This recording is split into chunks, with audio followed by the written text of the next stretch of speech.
Hello, everyone. Welcome. It is Monday night. It is time for revolutionary change. I'm Jen Perelman. I'm Peter Hager, and I think I pointed to you the right way. Did I do that? Yes, that's the right way. So hope everybody had a good holiday and whatever they celebrate. Whatever, you pagan. I thought that was nice. Well, today is, actually, yeah, that's right. You weren't here since Thursday, but Thursday was Christmas night. So, yeah, you're being a little extra thankful this holiday season.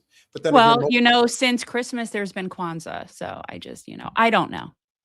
I'd like to know if anybody in the chat celebrates Kwanzaa. That would be a first. I don't know if people celebrate.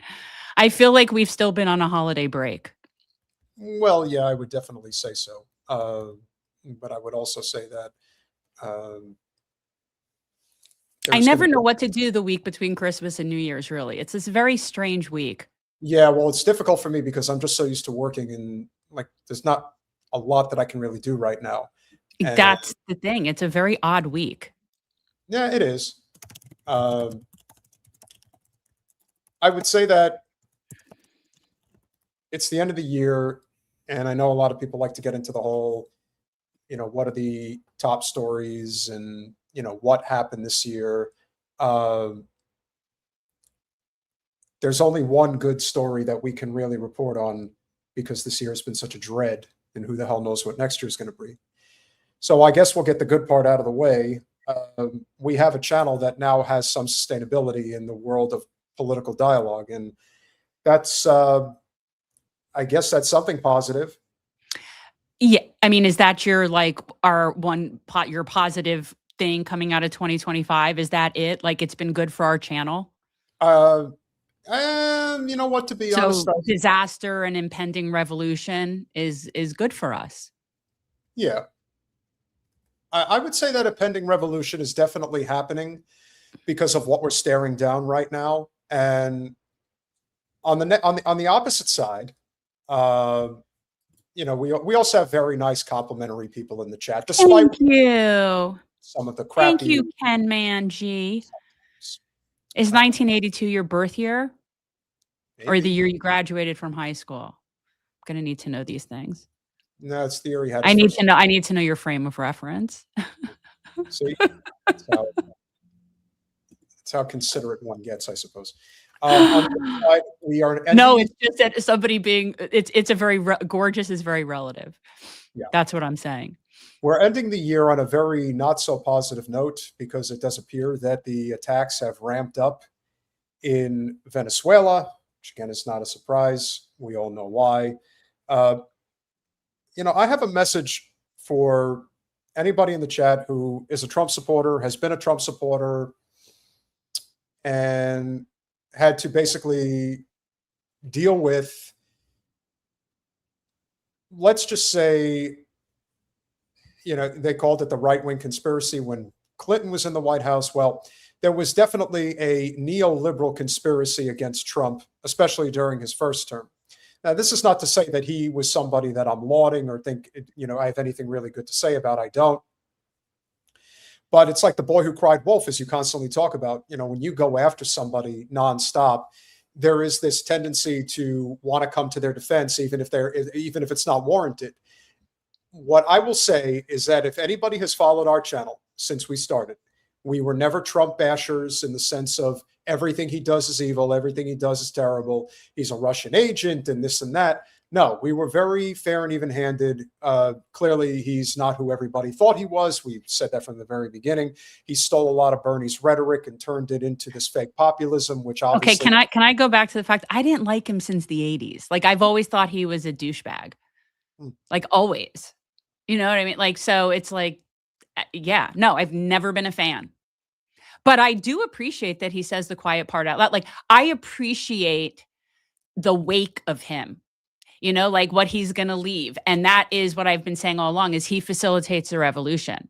So I like what he is facilitating to happen because of how absurd of a buffoon he is. So yeah, not a fan, but it's happening regardless. He just facilitates it.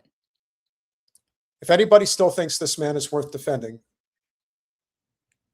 I can only surmise that it's kind of like Munchausen, because there's really no other explanation. It's pretty obvious that they got his balls in a vice and they're going to use him for all it's worth because he's either deathly afraid of prison, death. Who knows? There could be a lot of different reasons why. He's not going. I mean, he'll never live long enough to see a prison cell. No, I don't think so either. But I also believe that what's happening right now, and it's a multitude of different things. The guy claims to be a peace president. At the same time, it looks like every conceivable war that can be started is being started. When you have the president standing at the podium with the real president, Netanyahu Milikowski, at Mar-a-Lago earlier today, you see exactly what firm control over our leadership in our state looks like in real time, when the people who really are in control that you don't see are sending out their marching orders and everybody's going along with it, which is why something as pitiful as something like this happens earlier today. President Trump has broken so many conventions to the surprise of people, and then they figure out, oh, well, maybe, he was right after all. So we decided to break a convention too, or create a new one, and that is to award the Israel Prize, which in almost our 80 years, we've never awarded it to a non-Israeli, and we're going to award it this year to President Trump. This was announced formally over lunch by our Minister of Education, who's... Oh my God, he's getting another fake award. So first he got the first ever FIFA, Peace Prize. And now he's the first non-Israeli, so basically, whatever, to the fake country, to get this ridiculous thing. Because could they climb any farther up his ass? Like, I don't know. Amir is right. They are dressed identically. Well, okay, Netanyahu's in black and Trump is in navy. But yes, they're both with sporting the red tie. No, they're yes. No, Netanyahu's in black and Trump is in navy. I don't agree. Well, okay. We'll find out in a second, maybe. Well, if you were to move them closer together next to each other, you would see that, because that's the way I can tell, is that if you look at them next to each other, Netanyahu is in black and Trump looks like he's wearing navy. So yes. And then you can look at the curtain, which is bluer than the navy, but it's like you could see the whole thing. The precedent is being set right now for the future of foreign policy in this country, and how, as you've mentioned, Trump is accelerating this demise of the empire in such a profound way. I mean, anytime I have to see that pitiful flag, yeah, maybe it's Navy. Starting to see it a little bit. Sorry for disagreeing with you, Jen. It's not, again, it's one of those things where the facts don't care about your opinions. Continue. Well, they look very similar, but maybe... I didn't say they didn't look similar. I just said the fact is that Netanyahu is wearing black, Trump is wearing navy. Now, okay, you can agree or not. It just is. All right. Okay. You really, do you have to come down on me like immediately? Yes, when you with something like that, where you won't just trust that I do see the difference, and you're going to actually sit there and tell me you disagree on that. Really? With me? Come on. Okay. Well, Jen knows everything, guys. I apologize. No, but that's a ridiculous thing to not agree on. Okay. Well, whatever. Anyway. Yes. Yeah, and honestly, no. It's just you kind of come off like you're really rude to me sometimes. I wish you wouldn't. No, because I said it, and you're like, well, I don't agree. I'm like, okay, well, you don't have to agree. I'm looking at it really closely, and it looks like it might be navy, but it looked black. Okay, it's navy. Yeah, okay, Jen's right. Who cares? Anyway, You want another one? There's that one. Okay. Anyway, what we're looking at are two men that are bringing about the absolute destruction of Western civilization. And yes, that's exactly what we're seeing. Yes. And while they're having their press conference, Trump was prompted about what is your plan regarding Gaza? And of course, listen, it's we're totally entering our next phase. And, this is what's going to happen. We're totally going to do this. Killing Nickers. Their suit colors might be different, but he's correct. They're both wearing pink frilly knickers, and I just like the fact that Pat Man says knickers. I don't really care what they're wearing, what they are No, wearing. I just like that he says knickers. They're not worthy of wearing any outfits like this, but at the end of the day, they come up with a fake award for a complete, again, I totally wanted my Nobel Prize, so everybody better give me a big award to make me feel better about not winning. They gave the Nobel Prize to another war criminal who's trying to start a regime change massacre within their own country. Yeah, that makes she's just a tool. She's just a tool. She doesn't, it's not going to end well for her. Bombs She's away. not going to end on top with any of this. Well, she'll end up in Miami with Juan Guaido. Yeah, really. At least Trump gets his Navy or his Israel Prize. Responsible for the Israel Prize is going to be awarded to President Donald J. Trump for his tremendous contributions to Israel and the Jewish people. Thank you very much. I really appreciate that. Okay, so he is very, very, he's been great for Israel. That is true. Oh. But he has not been good for the Jewish people. So do not thank him for his contribution to the Jewish people. He has screwed the Jewish people like 10 ways from Sunday, man. Like everything that he's done has been so bad for the Jewish people. Huh, you think that's bad? This is even worse. The president of Israel needs to give the prime minister a pardon? I think he will. How do you not? He's a wartime prime minister who's a hero. How do you not give a pardon? You know? How do you totally not give him the pardon? Listen, he'd pardon me if I was in the same situation. Well, he just pardoned the drug lord from Honduras that, like he doesn't care. He's just going to pardon anyone who like tells him what he wants to hear and gives him the awards he wants to get. He's a very small man. Honestly, even if one is black and one is Navy, it's almost like they called each other up, be like, hey, listen, what are you wearing today? Hey, I think I'm going to wear the same thing. Don't we look really great together? No, red tie is a traditional power play tie. And if you go back and look, he's usually wearing some type of a red tie. So that's pretty standard for people, especially, that fancy themselves leaders. Meanwhile, they just bombed I think a waterfront dock in Venezuela. Yeah. They're starting a war in Venezuela. Yeah. But you know what? And we're going to transition this into the Nigeria story in a second. For anybody who thought that this was a peace president or that any peace president exists, just remember the only peace presidents, the only peace leaders that we have are people that are despised by the corporate establishment. Thomas Massie is despised by the corporate establishment. Yes, he's not good for Lockheed's margins, he's not good for that.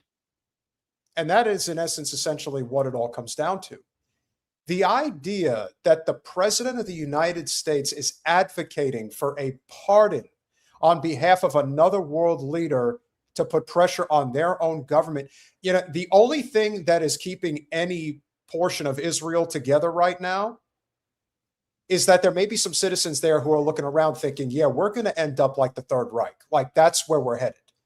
Our entire country is going to be decimated and forgotten. And that is where it's heading. He gives this speech and he rattles off about, listen, if Hamas doesn't listen, if they don't respond to what we say, we totally will blow them up. We don't want to do that. That's not a great idea. But if we have to blow them up, we're totally going to blow them up. Have he no shame? Like with McCarthy. Have you no shame? Teresa says they're both wearing blue suits. I could see that in this light. In this light, I could definitely see that they could both be blue suits. I just know that Trump was wearing a blue suit. And you're convinced that this is all being done as a distraction from the Epstein files? No. Well, no. That's convenient, good use for it for that. Why they're going after Venezuela, or why Bibi is here, flew over 3 countries that are party to the Rome Statute and violated the fact that they're supposed to arrest an ICC wanted criminal that flies over their airspace. So apart from, his goal to come here and suck up for some more help No, that's clear. But yes, I do think all of these prizes are for people trying to like woo Trump. He's like a toddler. He's like a petulant child. So they want something from him. They have to give him an award. He's ridiculous. I But believe this, yeah, I believe this is the 11th trip that Netanyahu has made to either the White House or Mar-a-Lago this year. yeah. Yeah. No, it's ridiculous. So you need to finish it so I can all stop looking at them. I think it's a very hard thing not to do it. I spoke to the president, and it's on. I mean, he tells me it's on its way. Mr. President, you can't do better than that, right? Please. Honestly, let them pardon him, because quite honestly, he's not getting out of this alive. I don't think. I don't think so either. So it doesn't really, it won't really matter. And by the way, when they're talking about, I hope people realize when they're talking about pardoning Milikowski, it has nothing to do with the genocide. It is about the corruption charges that he's facing in Ziohel. It's not, and it's only, I want to say it's not only, it's like a couple $100,000 or something that this whole thing about him being pardoned for is over money. So not for war crimes, money. Yeah, bribery. But again, they do not regard the Palestinian people as human. They regard them as expendable appendages. That's really all it is. It is painfully obvious why this is happening. And mind you, we are in one of those situations where we're trying every which way possible to bring to attention everything that has gone on. And even then, it's not enough, because the people in this country are still not ready to rise up and do what's necessary. And that's the hard truth. The president of the United States, who claimed to be an anti-war president, has been bombing Venezuela, is now bombing Nigeria, and is talking about bombing Iran if they do not comply with whatever the hell it is that supposedly Israel wants them to believe. At what point do you say enough is enough? At what point do you see why this is the way that it is? Is he still repeating his talking points about ending all the conflicts? It's sort of like that, how the October 7th rape accusers and the people that perpetrated that refused to acknowledge that it was made up. It's like he's still claiming that he stopped like 13 wars or conflicts. He fixed them. He made it better. He's like Mr. Magoo. He's just sort of going through the world with absolutely obliviousness around him. But there's nothing remotely peaceful about any of this.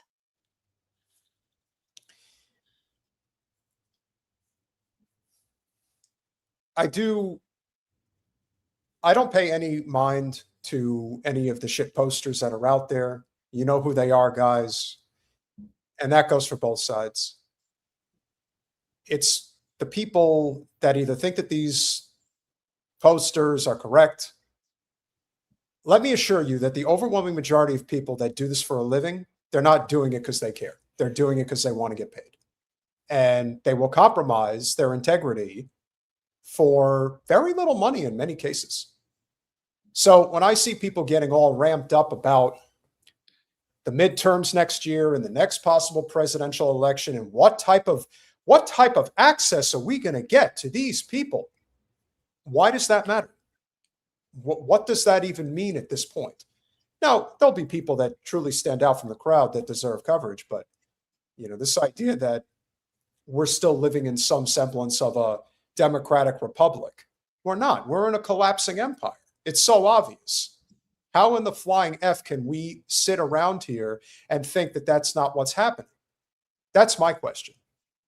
And I bring this up because, as you pointed out, there is a reason why we're attacking Nigeria, and this is not getting any amount of attention. I think there's a few reasons. I mean, it's never just one thing, but yeah. It's hugely related. Everything ultimately, I believe that's going on right now, other than Epstein crap, but I'm talking globally, is really related to the new Cold War with China. Okay, that's what is going on, and us trying to crush the Belt and Road, us trying to figure out how to get out of the financial problem that we're in right now, and a lot of things. So I think that there are a lot of variables, but at the end of the day, I do think it kind of it gets to China, trying to beat China. Well, this gentleman named Will's Talks pretty much crystallizes exactly what you've been saying, which is, and to me, this is sort of a carve out of BRICS in a way. The only way that our empire is not going to supersede the interests of a given nation is if there is a camaraderie and understanding amongst neighboring nations or nations around the world that understand that if we don't band together, we're finished. The U.S. When you say we are finished, who are you referring to? Oh, nations like Nigeria, nations like Niger. No, what do you say we're finished if we don't, I mean. I'm referring to those nations that are under the thumb of empire because they have the natural resources that we want to get our hands on. Yeah, Again, and whoever's saying the Belt and Road is not going to happen, China's broke, no. Check your news sources on that. Not the case. Yeah, not China's not broke. Again, China's not broke. They're doing a lot better than we are right now. So China has a population bomb issue that's coming, but that doesn't mean that their country isn't in better shape than ours. Yeah, that's a fool's errand to even think for a second that what we have in front of us is not a collapsing empire. It is what we have. Oh yeah. We're going to get to Briahna Joy Gray in a little bit when Jacob Forrest comes on, because we're going to talk about what happened with the young lady, Anna Dyke, who got pulled from the Freedom Flotilla and was taken advantage of by the most. She was SA'd, right? We're not allowed to say the R word. Is that the thing? I don't know what gets us in trouble. Well, just say grape, red grape, purple grape, things like that. Yeah, whatever. She was SA'd. And we are going to talk about that with our guest, because the fact that, and we will connect it to the fact is that why Bree got deplatformed on Instagram was for that. Yeah. And so Will Talks explains exactly why we're saber rattling with Nigeria now. Bombed Nigeria, and everyone is misreporting it. Myself included, because I forgot to mention one of the most important things. And that is this, the Alliance of Sahel States. This is Nigeria, and this is a union of home-ruled African countries that have recently kicked out their former colonizer, France, which America is famously allied with. And this alliance just called recently for a joint large-scale operation against extremists. This is very important because we saw what happened at the beginning of Trump's presidency this year, when the leader of Burkina Faso basically said, I'm not playing your game. I'm not playing your game, and you're going to have to come and get us. And of course, in these war-torn countries, in many instances, they typically have very large arsenals of weapons, and they're not afraid to use them. This is part of the reason why even you said, while we are attacking Venezuela, we're attacking them from the air and the sea. We're not attacking them on the ground, because the citizens that live there, they're actually ready for us. Well, what we're going to do in a place like Venezuela is we'll have like rebel armies, and we'll give weapons to different rebel groups, and we'll have ground forces that aren't our forces. Like, that's more what I think would happen in Venezuela. And I think that if they did send in ground troops, it would be to kidnap Maduro, and it would be a particular operation. But what's going on here is we do not like these three countries not wanting to give their resources to empire. Correct. They don't like that. And this is also where I do break from somebody like Steve Grumbine, because there is no question that the intention of these nations, and they feel that the best way to do it is to devalue the US dollar. And by doing that, they are going to plunge our nation into obscurity because our dollar is not tied to anything. It's tied to the promise that the United States will always pay its bills. And as we know, and this isn't a question of we're 38 trillion in debt. No, it's a question of what is the true value of our currency if we have basically become nothing more than a war economy. If all we attempt to do is run roughshod over the entire world, what do you think is eventually going to happen? No one is just going to take this lying down. It would be no different than how a lot of people felt, including myself, after 9/11, when somebody decided, again, we know what the facts are now, but at the time, we were like, oh, they came into our country and attacked us. We have to fight back. Well, think about how these people feel when we're raining hell from above on top of them all the time because we think that their resources belong to us. The audacity of people like Trump and Netanyahu to think that they can continue to get away with this is insanity. And the fact that they're doing it with this sort of false, I mean, I don't know, I forget what he gets in. Does he get into the fact that they're saying it has to do with protecting Christians that are being genocided up in a Totally have to particular- take out the Muslims because they're Okay. attacking the Christians? No, really it's about they're saying it's like that's what they're doing. It's completely not true. No, there are definitely Christian people that are getting killed, but it's not because they're Christian. Right. So, and if they cared about Christians, then they might care about the Palestinian Christians, but they don't really care about Christians. So, guys, a side quest real quick regarding the petrodollar. So basically what happened after Nixon took us off the gold standard in 71 and inflation skyrocketed shortly thereafter, what ended up happening was we made a godfather offer to Saudi Arabia to basically ensure that that two things were going to happen. Number one, their oil was basically going to become our oil, and we were going to offer protection. It was a protection racket for them to make sure that no other country could come in and invade the Saudi oil fields. And by that measurement, on the flip side, it became, now you will trade all of your oil reserves to every nation around the world in the US dollar. Now, what BRICS is attempting to do to circumvent Saudi Arabia, since they're not going to change, is to basically form alliances led by Brazil, Russia, India, China, and South Africa to figure out a way to deal in their own resources, whether it be crude oil or all a plethora of other resources that are necessary, and do not trade with the US dollar. When that becomes the consensus around the world, the US empire will officially collapse. And it is happening. It's not if. It's not if. And I see people like, I think Ray, I think you're in for a rude awakening. That's what I think. BRICS is definitely something. We covered this a couple of weeks ago that I want to say it was 185 countries that China has already have already now been able to trade in the yuan, and they're having, and their money system is doing a lot better than ours. Their economy is doing better than ours. It just is. It's true. And this is just what's going to happen. Now you could be in denial. I mean, I think people need to be prepared for what is coming, but we should let this continue.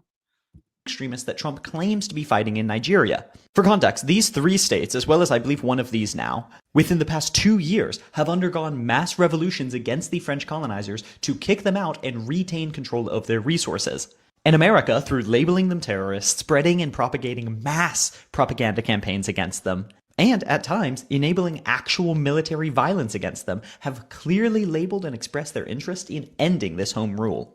Like, for example, did you see that story about the criminalization of homosexuality in Burkina Faso? I wonder why they mentioned that and not the criminalization of homosexuality in Saudi Arabia. America. Well, just like they're concerned about the Christians in Nigeria, but they're not concerned about the Christians, let's say, in Syria. Right? Yeah, we wonder why. Now, this is another example of, it's kind of, and again, we're not going to have time tonight, guys, to get into the Somali, Minnesota story. We probably will on Thursday. Get enraged at what you want to get enraged at. You can get enraged at a multi-million-dollar corruption scheme that is taking place in Minneapolis, St. Paul. And I have no doubt that it's a legitimate criminal operation that's going on. But if you pay close attention, It's not a question of dealing with the criminal enterprise. What it has become is it's a red herring to say we need to kick all Somalis out of the United States. Well, yeah, they're working on building up a narrative. They're working on building a narrative. So, yeah. And the same thing will be true whether it is Nigerians, Nigers, any of the people that are in any of these countries that line up against the United States. Any of their people living in this country will immediately become enemies. It will be like internment camps for Japanese all over again. That's what do you call people from Niger? Nigerians? I don't know. I don't know, because then what's Nigeria? Because then you call people from Nigeria Nigerians. So then what do you call people from? What about the people from Niger? Are they also Nigerians, but they're just in it? Like, I don't know. All right, let this play, because we need to know about, because I'm loving this president in Burkina Faso. His ally. Yeah. So yes, violence in this region is not only to immediately grab the resources of Nigeria, which already has quite a strong security relationship with America, but also to justify American imperial violence in this region to destabilize the countries that certainly do not: Mali, Burkina Faso, and Niger. And that is because the American empire has always relied on extracting resources from the global south, and these three home rule countries greatly threaten that. So there it is.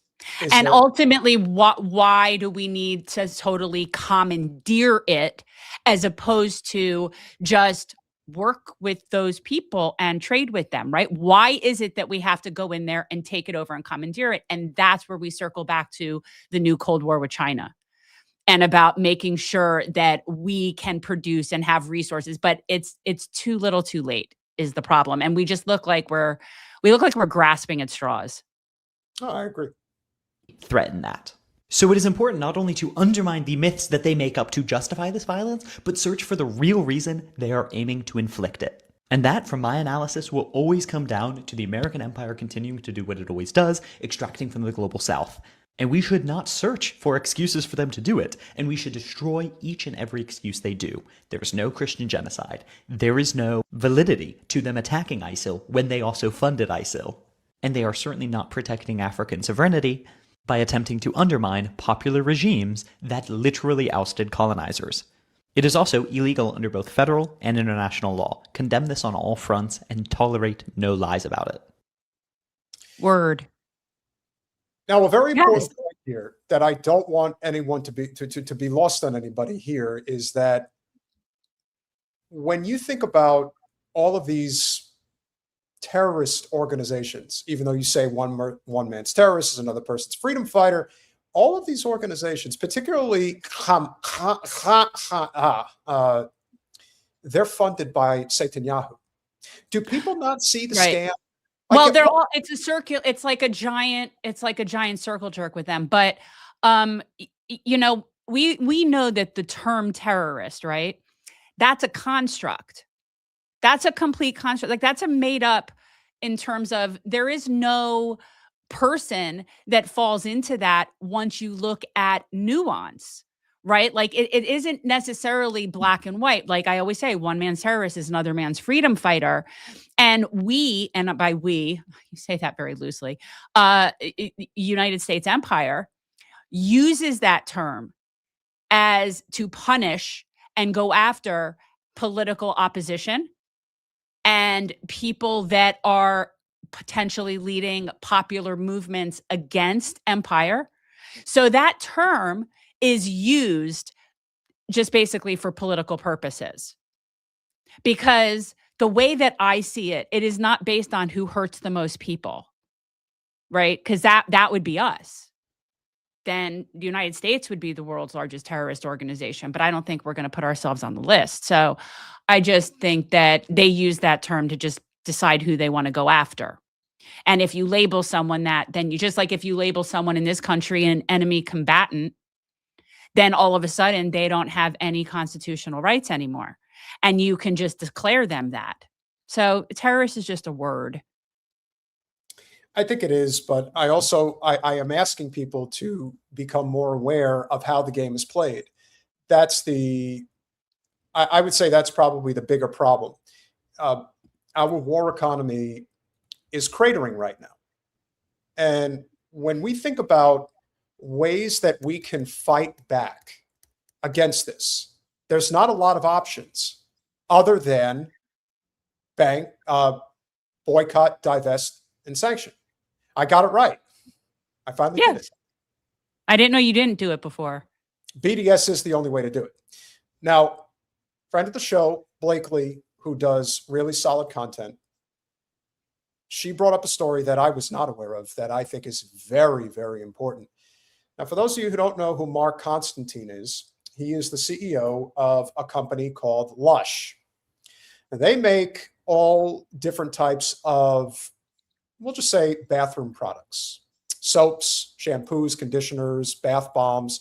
Their bath bomb apparently is that's what allowed the company to really take off in a very profound way. I can't stand going in those stores, though. The smell is so overwhelming to me. That's the only downside. It's like I can't get in there. It's just way too much. The side, that side, that side. It's too many smells. It's too many scents. Have to compartmentalize.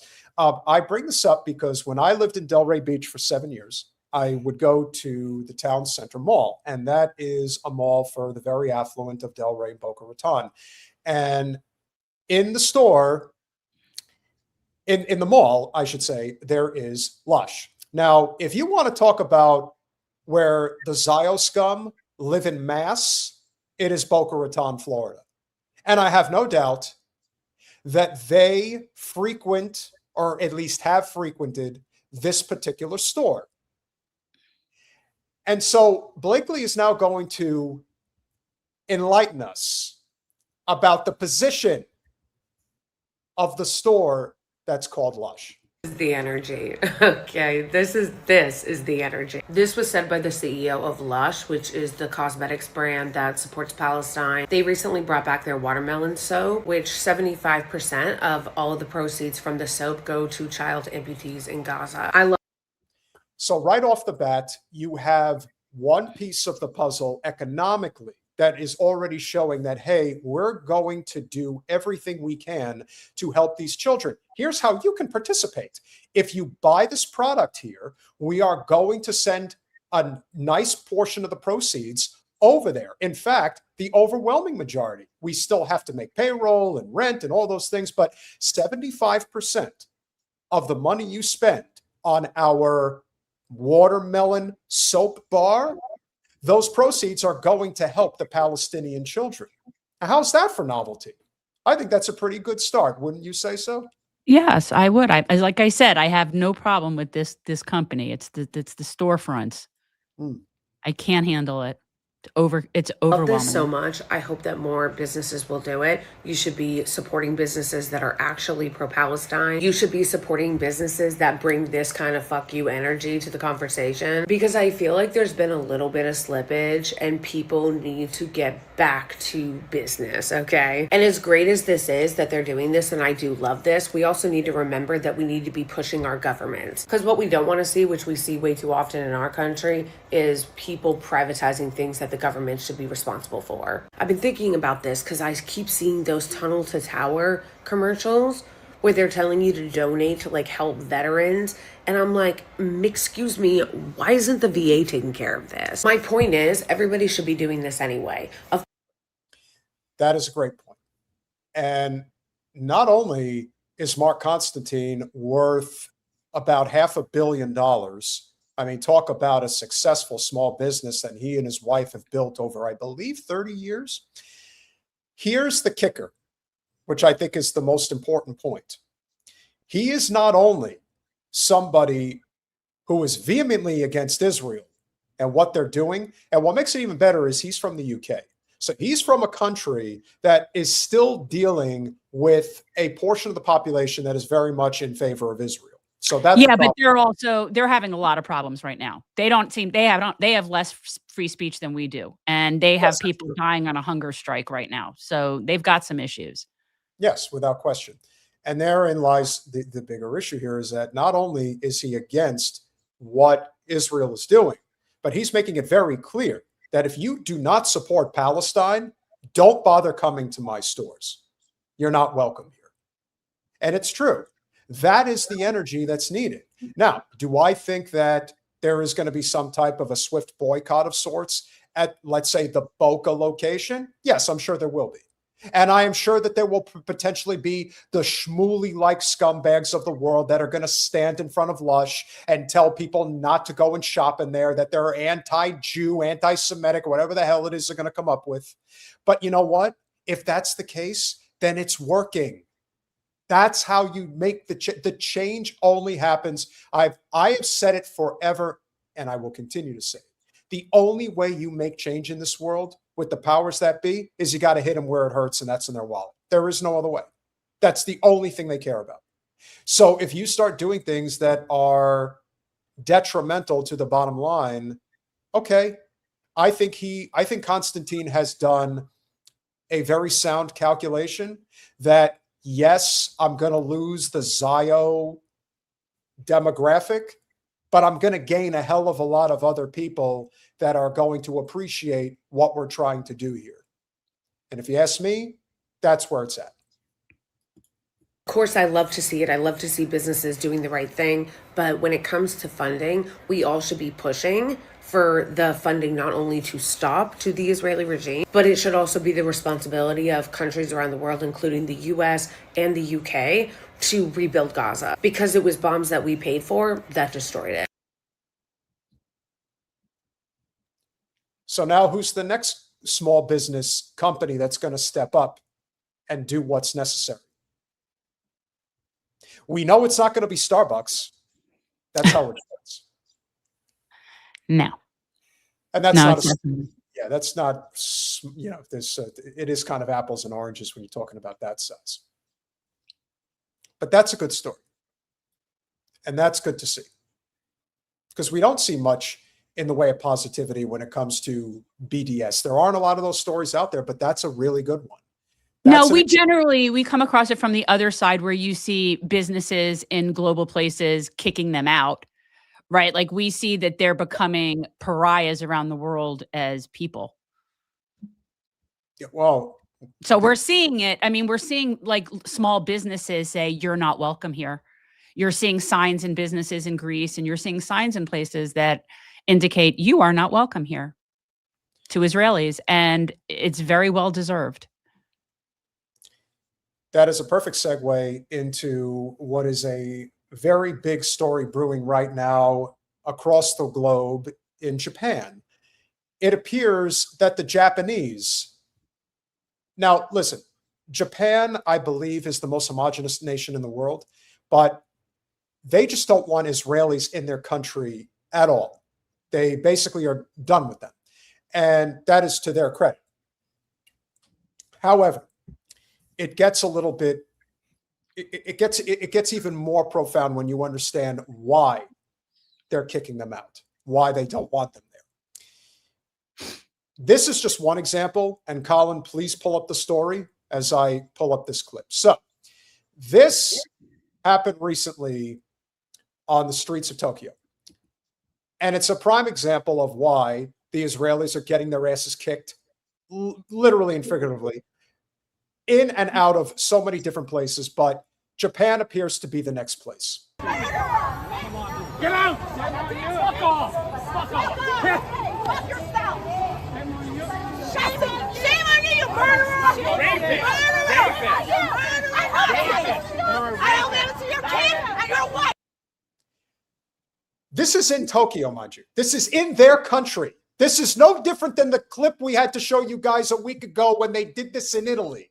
They do not care. They will. Or Thailand, or Cyprus, or anywhere that they go. Or how about Plantation, Florida? Because they're everywhere. And I'm not even giving them the benefit of the doubt in a place like South Florida or, let's say, Tel Aviv. They can claim that that's their backyard and that they can get away with it there. Okay, fine. You know what? Let me give that to you. Let's let them have that. But the idea that they're going to go to Japan with the Japanese and tell them, how dare you put up signs for Palestinians? how do you get to this level of audacity in your disposition with, again, and you wonder why the French are such assholes to people that come to their country that don't assimilate? No, I never wondered that. I've been to France. I know exactly why they're assholes to people that come to their country. Yeah, they wouldn't tolerate any of this shit, and neither would anybody else. The Japanese just happen to be a very peaceful culture. You're lucky that they're not pounding your faces into the street. Now, what I found interesting is that you have the guy there who first got in their faces and now is like trying to walk away slightly. But the women are getting up in this man's face. Always. It's always the women. It's always the women. I told you why. Oh, here he is. Disgusting. I'm not from New York. They don't understand.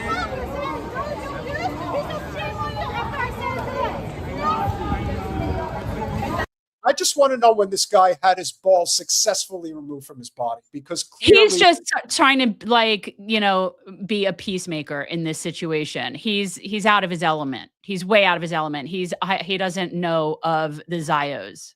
You're out of your element, Donnie. I don't know if he's necessarily out of his element, and he may be Jewish himself. I don't know that. I don't know that they're together or he was a bystander. I can't No, tell. I think he's a bystander. He's definitely a bystander. So then, sure. Exactly. Yeah.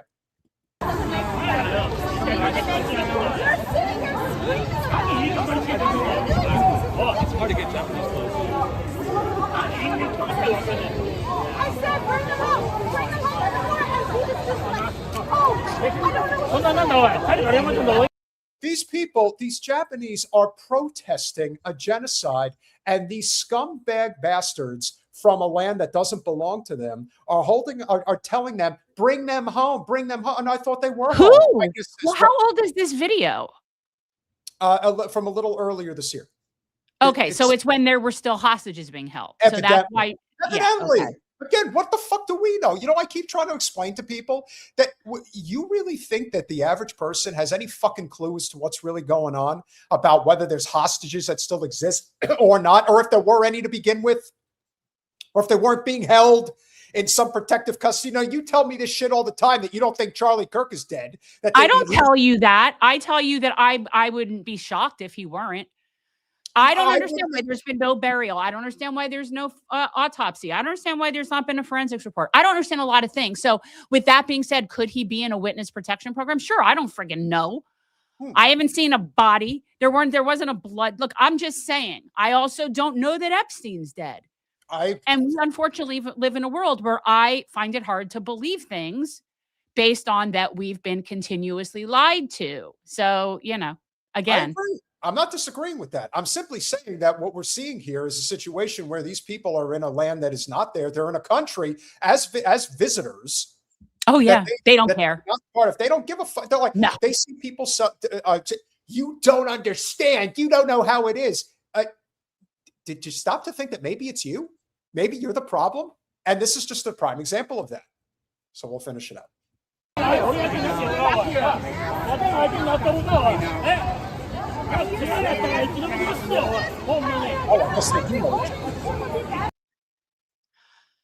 Such victims. And yeah, it's usually the women that'll do it because the men are pussies for the most part. They're complete pussies. They're entitled pussies. And the women have an even greater sense of entitlement in that they know that the men that they're getting all in front of are not going to put hands on them. Probably not. But hey. And I think that's why they feel entitled to do that, you know. And also, you are talking about an entire group of people that have never been put in their place. I talk about it all the time with individuals. There's an entire country, fake country, that these people have never been put in their place. I grew up surrounded by this, so I can tell you, never put in their place. And I cannot think of anything I would like to see more. Israeli tourists denied reservation in Japan's Nagano. No Israelis. A lodging facility in Hakuba, a renowned snow resort in Nagano Prefecture, Japan, declined a reservation inquiry from an Israeli travel agency, said reports by Japanese outlets. Good. This is just the Good for start. them. Oh yeah, Kick good them for out. them. Kick them all out. We already Right. know there's countries that won't accept, won't give them visas and won't let them on their airlines. This is only going to get worse and worse. The only place they're going to be able to come is like here in Argentina. That's going to be basically it. Well, That's no surprise. And this is it. And another example of that, which we could briefly touch upon before we bring Jacob in, is, again, there's not really a story here per se regarding Somaliland. There's a Somaliland or whatever it is that they're calling it. What did you say it is? It's like this is like Narnia recognizing Atlantis. That's what this is. Right. Israel's recognizing Somaliland. Okay. Like, what does that go mean? with that. And what is could you just explain briefly what the whole purpose is of them recognizing Somaliland? Well, they're trying to get a foothold in that region. And that's a very important area. I mean, Somalia, where it is in terms of like strategy wise and military wise and shipping route wise has always been a very contentious thing. Because, we being Western Empire have to dominate and shit all over everything. So that is a place that's a stronghold. And they are trying to gain they're trying to gain as many friends as they can. So they'll even help make up a whole other country that is willing to be friends with them. That's what it basically sounds like to me. Marvin says it best, a smally hat lands so IDF can attack Yemen. Yemen has been blocking shipping. Well, it's a strategic thing. So it's, again, but we'll see what that actually does do for them. I don't know if it's going to do much, if anything. I think what is happening, however, at whatever pace it's happening, more of these stories are going to be popping up left and right. You are not going to get out of this, Israel. This is all going to come crashing down. And little by little, everybody is just not going to want to do business with them anymore. And that's the way it should be. Now, we can't control what the rest of the world does, despite the fact we think we can. But what we can do is figure out, how do we deal with them here at home, domestically? And I think it's pretty simple. There has to be an alliance formed across many different political spectrums that has an understanding, class-based, if you will, first and foremost, but that the end of the Zio state, as it is constructed, must commence. It's commencing, but we have to do everything in our capacity to see it through. Japan has clearly gotten the message. Now, their country, again, like I said, is extremely homogenous to begin with, so it's no surprise that this action is taking place. I think everybody could kind of see it coming, that when you have tourists like those Zio scum that come through there thinking it's their own country, I mean, Japan is one of those countries where they're very welcoming, but you better respect their customs and their attitude and their respect. They're just Zios don't respect anything. They have no respect for anything. So they have to round and found out, and hopefully, this is just the start of many more that are going to continue to happen, and we will continue to bring this to your attention as long as you are here. Now, on the home front, we have to figure out how we're going to build this coalition. And one of those people who has been doing an excellent job, particularly on Instagram, of doing that is a fellow tribes member of yours, Jen, Jacob Forrest. We don't want to say that it is the responsibility of the Jewish community, the anti-Zionist Jewish community, who is going to have to be the leaders, if you will, the standard bearers of how we get out of this predicament that we're in. But it does seem that when the Jewish voices that are against the state of Israel speak up, a lot of people are taking notice. And so in this case, Jacob Forrest has been doing an amazing job. So let's see if we can collaborate. Welcome to Revolutionary Change. Hi. Can't hear you. Are you you. muted? I think you're muted. Still nothing. See, and he's young. These kids are supposed to be able to know the tech stuff. Try hitting that gear at the bottom where it's settings, and then click audio and make sure it has your correct mic selected. Yeah, that's what we got Colin for. Thank you, Colin. Yes. All right, maybe he'll be back. Maybe. All right, he'll be back. No, At he'll be least back. we- So I've hey. been watching him. To me, he looks like he's young. He's definitely like young. Like to me, I'm like, who's this kid on Instagram? Hi.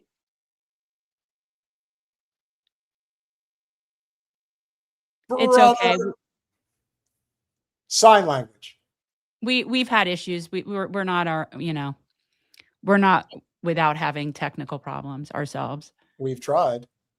So All right, he wants to try on his phone. That's fine. Yeah, That's fine. He can come on his phone. But I've been following him on Instagram, and he's been putting out some really good content and really representing the tribe well. And I appreciate that, and I appreciate that it's, especially younger tribes people really properly representing and demonstrating a certain amount of courage to step up, So please, and I am curious to find out what his Zio history is, and if he had to his handle is Jews for Palestine, which I love. Yeah. Well, I would say that that's probably as distinct as one can probably be, or direct, I should say. I think it's great. So let's give it a try. Third time's a charm, as they would say. It's going to happen. It's going to happen. He's young. It's going to happen. He's got it. It's going to happen. Jacob Forrest, welcome to Revolutionary Change. Thank you guys for having me. Can you hear me all right? Yes, there you are. How are you? Perfect. I'm doing excellent. Thank you guys for having me. I really, really am honored to be here.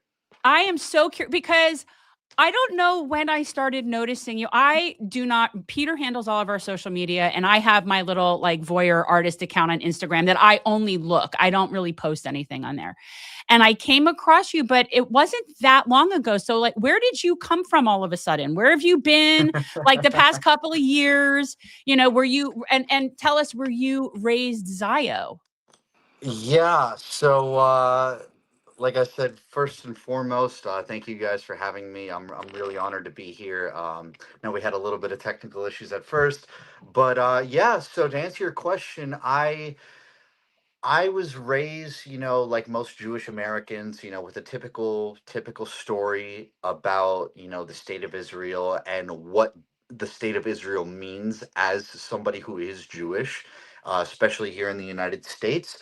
So let's get into it. So as far back as I can remember, when we talked about Israel, it was quite literally the same way we talked about it as any other part of being Jewish, right? So, it was just this normal part of being Jewish. You obviously you recite your prayers, you practice the high holidays, you prepare for your bar or bat mitzvah when that time does come, and you celebrate Israel. So for most Jewish Americans, you never really thought twice about it. And, we were taught basically, well, the basics about Israel. And we had both the Israeli flag and the American flag in our synagogue. We were taught how to sing Hatikva, which is the Israeli national anthem, as well.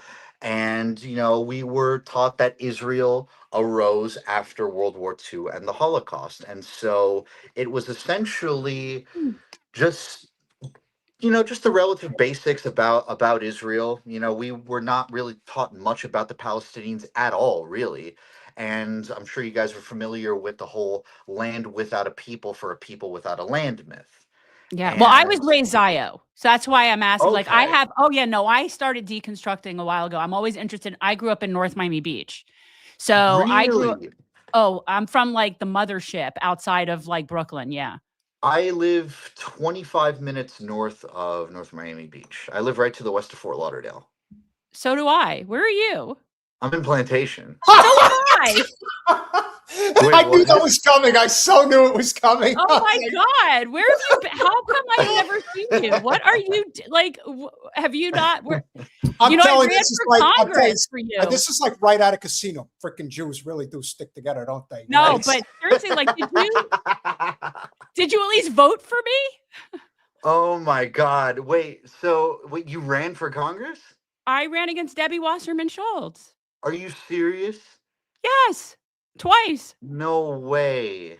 Where are you? No, I mean, don't give me your address, but are you like I'm sort of like a little west of Central Plantation. I am, yeah, Central Plantation. I'm basically like, So funny. I'm basically like a couple miles from the what used to be the Westfield Mall. What's now the or what was Okay. the Broward So Mall? all right. Westfield. So wait, right. Yeah, like you and I literally Yeah, live in the same place. yeah, That's so funny. Did you that's grow up down incredible. here? Yes, I grew up down here. I moved here when I was 2 from South Miami. I went to UCF for college. Graduated end of 2022, and I've been Where'd you here go to since. high school? I went to Nova High in Oh, Davie. okay. Okay. So I was North Miami Beach, but I'm a lot older than you. Okay, okay. Yeah, that's That's interesting. incredible. That's But where have you been for the past 2 congressional cycles? Like, where yeah. are you not involved locally? We never knew you. How can you be Yeah, here? so I've really only been making content since March, I would say. So Okay. I've like, like being as humble as I can about it. Like I really have kind of like my content has kind of like spread a lot quicker than I ever expected it to. And like I really only started making content in March. I would say that after October 7th, when the mask was finally off, I mean, the situation became very, very clear for the world to see. So, I mean, that's self-explanatory, right? But I would say it was a years long process, and it definitely didn't happen overnight. That's one thing I always emphasize to people, like, how did I wake up? What was that one moment? And there wasn't really like one specific moment. It was just years and years of deconstructing. So I always try to explain that to people. So you only realize how bad what the Zio state is post October 7th. Like you're relatively Right. new to this. Okay. Right. Like I'll put it this way. I had obviously known about Israeli war crimes long before, and I was, no stranger to the history because I had done my own research. I did debate in high school, and then obviously like did further research in college. But I hadn't really come to grips with the whole ideology of Zionism until after October 7th, when again the mask was off for everybody to see, and the picture became crystal clear. And I think one of the successes of Israeli propaganda up until this point has been their ability to paint the situation as so incredibly complicated. When the Yeah. situation is far from complicated, it's probably the least complicated conflict in the entire world today. Have you And been? Have you I been? have. As a matter of fact, I have right here uh, a What do little you got? something from from my trip, from my Did you do birthright trip. birthright? Oh, you did Yeah, here birthright. it Oh, is. look at that. Here it Oh is. my Look at this, God. guys. Complete Palestine is completely wiped off the map. What's really interesting here is if you look at it, the Golan Heights, which has Isn't been occupied, which has Oh yeah. occupied Syria, is actually not included in this map. It's not included in the map. So what Okay. you're looking at is literally Palestine Yeah. from pre-1948. I It, mean, Amazing. it there it is is. Palestine. Yeah. That's Palestine. That's cool that I mean, it's again, these are going to be relics of a dead nation because Mhm. I have an Israeli army jacket from when I Really? was there. Yeah, I have an Israeli army jacket and I only at this point I hold on to it because it'll be like some sort of it could be worth something at some point when they're no longer in existence. Of But I course. did something called Alexander Muss High School in Israel when I was in high school. I don't know if you know of that program. It's based out of Miami through Miami Jewish Federation is where it started, but now people come from all over. And we Right. spent 6 weeks there. And you study and you go see, and they have you planting trees in occupied locations under with armed guards standing over you because obviously you're somewhere you ought not be if you need to have somebody with automatic weapons standing over you, right? So, and they used us like human shields. I was a human shield. They took teenagers to occupied Palestine and had us planting trees. In the West Bank? See, I'm pretty sure it was East Jerusalem, but I'm pretty sure it was East Ah. Jerusalem. But we would travel, but we would go out into other places, and we always had to have armed escorts. Well, yeah, Mhm. Yeah, because you're where you shouldn't be. But yeah, but I started deconstructing about 10 years ago. Okay. Yeah, but I'm Okay. older than you significantly. Right, right. Okay. So yeah, so as a matter of fact, that reminds me, we actually were in occupied East Jerusalem as well. We went to the Western Wall, which is in the Old City, which is part of East Yes. Jerusalem under Yes. international law. We were there for the whole day. I think it was like the last day, or the last day we were there, and like on the eighth day we were in the city. I think we stayed in West Jerusalem, but we obviously ventured out into the east, which is Palestinian under international law. And I believe I saw the wall. As a matter of fact, when we were in the old city, I have pictures going through my old camera roll, and I zoom in to the picture based off of like the location I was at. If you zoom in really quick, you'll see the concrete wall with the barbed wire on top. And I discovered this years later because this was the end of 2019. This was 6 years ago. I was in occupied Palestine 6 years ago to this day. And this was towards the end of our trip. And I discovered this picture years later when I was going through my camera roll. And sure enough, it was there. I also have a video of one of the tour guides, who was in this was when we were, or when we were in the city of Haifa. This was like the fourth or fifth day in the middle of our trip. And there was a Palestinian home that they had preserved. And on the outside of it, there was a sign that in Hebrew that said someone lived here once. And they basically explained it to us as the Palestinians essentially or rather Arabs. They didn't even say Of course. Palestinians. I The was going to say Arabs, Arabs. right? Yeah. The Arabs, the nameless Arabs with no identity whatsoever. Can't even Correct. refer to them as Palestinians. That in their words, left or vanished. Like they just disappeared into thin air almost. Right. Right. And I have video of this, right? Like I have it in my camera roll, and those were the words that she used to describe what happened in 1948. No mention of the forced expulsions, no mention of the massacres, no mentions of the biological warfare or the death marches or the sexual violence. None of it. No. I think it's very important. You brought up a very good point, Jacob, which is this has been at least 3 generations worth of just colonial based lies. And there's no question that when you're brought on these birthright trips, that it's a propaganda trip, that this isn't anything, no more, no less. And I think what's happened over the last 2 years is there is this sort of great awakening that a lot of people are becoming aware of.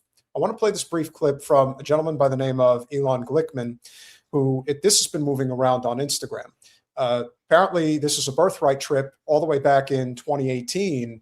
And just as you had brought up with your sweatshirt about how the complete erasure of Palestinian history and culture is on full display here. And this is not after October 7th, even though they want to pretend that that's when it began. Equivalent of like going to the Jim Crow South during segregation and like not talking about segregation. Like how would anyone know where the West Bank was? Like Israel is not going to pay somebody to come and speak to you. I want to ask, like these maps, are these the ones that Birthright gives to everyone? Is this the one that like all Israel Outdoors trips get? Because I mean, like literally, if I hadn't asked anything, like how would anyone know where the West Bank was? Because this map doesn't say anything. So Israel sees the West Bank. It's part of Israel, and Israel. So they're saying it freely that, yeah, the goal is to take all of it. And therein lies the Greater Israel Project. So I would imagine that this doesn't surprise either of you. Well, you went on this trip. I didn't do Birthright because I had already been there. So I couldn't qualify for Birthright. Oh, that's right. Yeah. So I wouldn't have needed to and I also am not entirely sure that I might be too old to have I might have existed before Birthright. Because you have to go before you're 26 or something. Like I think there's an age thing. And I think it started after I was like outside of it anyway. I just like deconstructing all the lies. That's the more fun part. You catch them in it, and But isn't this how they did it?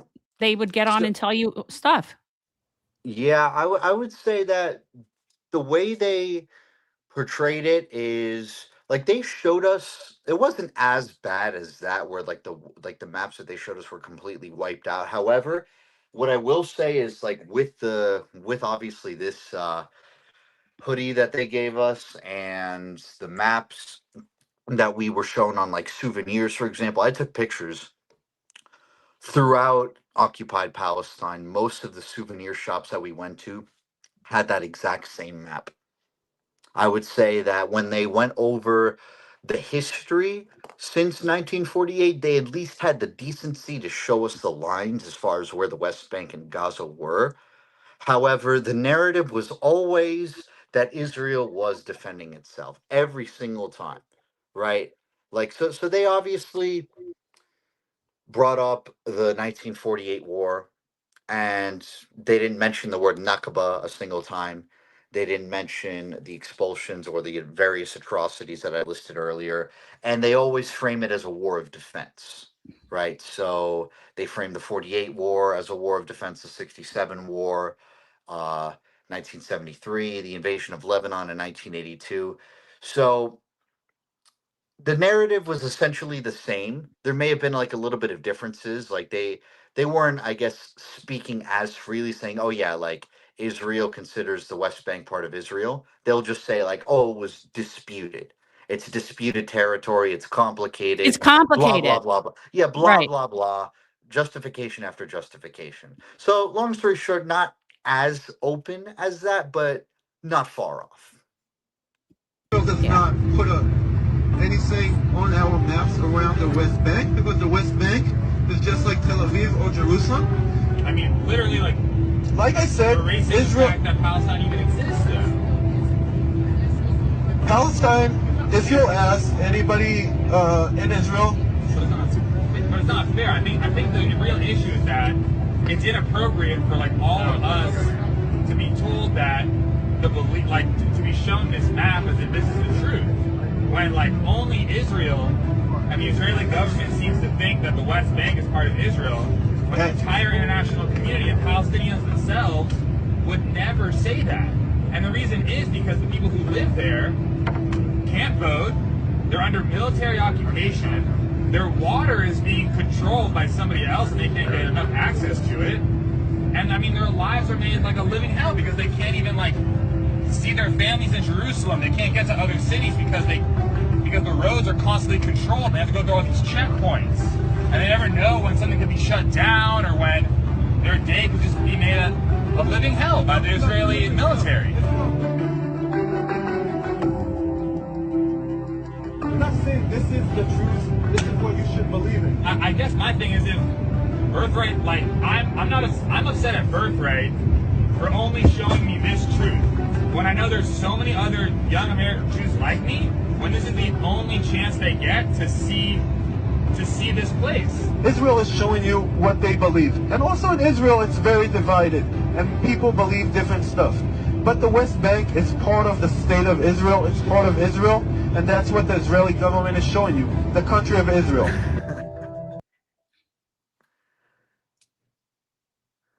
Glickman was one of 8 participants who walked off their birthright trips.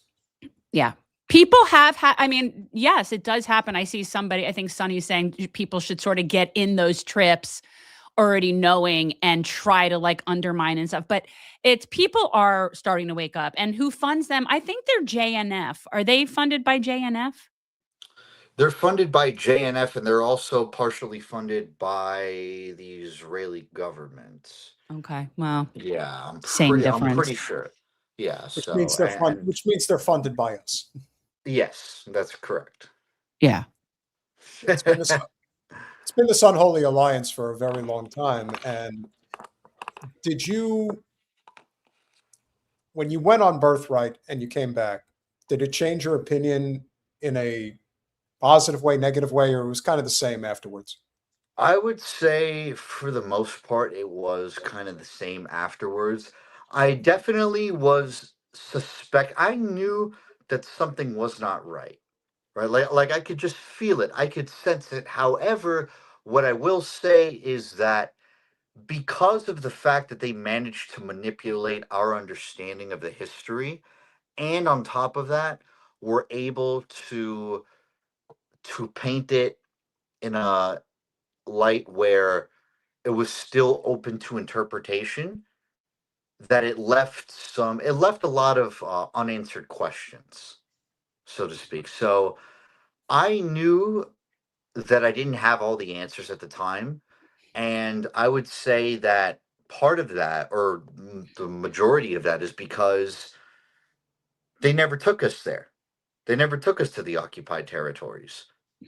We were in East Jerusalem for less than a day, so we didn't see this reality in front of us. We barely spoke to Palestinians, and we Right. were told this one-sided narrative that Jews simply wanted to return after 2,000 years, and the local Arabs, don't even refer to them as Palestinians, like we mentioned earlier, so always antagonize them. Eventually, the United Nations came in. They divided the land. The Zionists were happy with only half of the land, but the Arabs, of course, wanted war and wanted to drive the Jews into the sea. Blah blah blah blah blah. Right. So it was a combination of them purposely not answering all of uh all of the questions that were there, for one, and also in addition to that, presenting this one-sided narrative on top of that, and the fact that we didn't even get to see what the living reality for Palestinians was like, which is part of the point. Yeah. They So Jen, definitely keep it insulated. Mm-hmm. yeah, so Jen and I had this. I mean, I had this half-baked idea that Jen would make a good congressional candidate against Wasserman Schultz, who I think is, I mean, her position on Israel alone, particularly the fact that she is a true Netanyahu acolyte, aside from the fact that she's one of the biggest insider traders in all of politics, and just a downright nasty individual. And I found it very disheartening trying to do any form of political activism or any type of involvement at the local level in South Florida, because on the one hand, you have a substantial Zionist population that is very affluent, very wealthy. It's not just plantation, it's Weston, it's Pembroke Pines, it's Hollywood, obviously. And when you're mixed in with those groups, they have a lot of money, they have a lot of influence, and Debbie rules with an iron fist. And so when you have that, I mean, it's very difficult. And I feel bad for the people in South Florida, because there are good people in Broward County that desperately want to see this change. They don't want to live in what is, in more ways than one, a sinking ship. I mean, the Atlantic is going to overwhelm the East Coast line of South Florida. It already is. It's only going to get worse. And I feel bad, like I said, for the people that are there that are seeking change. And I can also understand the mindset that will kick in, where you're living amongst this sort of hellscape in many ways and thinking, how are we ever going to get out of this? And the good news is that it does seem that the consensus around the world, and even a large portion of our country now, wants to do away with this relationship. And the more that Trump continues to facilitate this revolution, if you will, the faster that I think that this is going to happen. My feelings and my angst and outright gut-wrenching, I don't want to say bloodlust is kind of how I feel about the Israelis and about Zionism in general, because I see what's happening to the Palestinians and I feel like I'm never doing enough. We're never doing enough. But I feel these conversations is eventually starting a chain reaction, that we are forming these alliances that are absolutely necessary, that people are going to see the conversations will move. And there is this understanding that differences must be put aside. This is a class war, no two ways about it. But that the consensus becomes, there is a difference between Zionism and Judaism. And what you're doing with your channel, as Jen is using with her platform, is creating this necessary revolutionary change that doesn't happen in an instant, but it is happening. Do you feel that it's happening as well? I absolutely believe that this is happening, and I would say that we can see evidence of that because Wait, hold There's on. something Something. wrong with your audio. It's coming in like fritzy for some reason. Something changed. Yeah. So let's see if we can get that square. It just started getting crinkly. Yeah, I think it's still a little crinkly, like a French fry. You know, It's a little crinkly. trying. He's Hey, that's trying. what It's all good. Static audio, as they call it. Audio is wigging out, so he'll come. It's back. okay. He'll come back. So, and I also am curious, like how he's been able to coexist with people down here. It's ironic that her name is Goldilocks. Yeah. Exactly. Yeah. So, yeah, I mean, that's really what I also wanted to, find out. Like, what was that? Well, What's been the repercussions? Yeah, let's try again.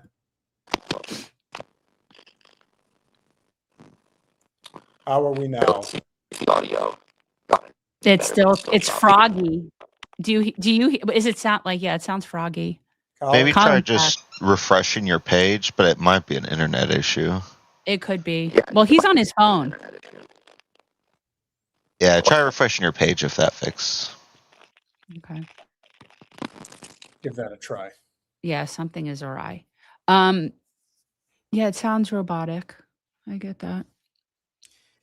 You know, we're going to obviously talk about what's going on with this grape story that's been going on, but I'm livid.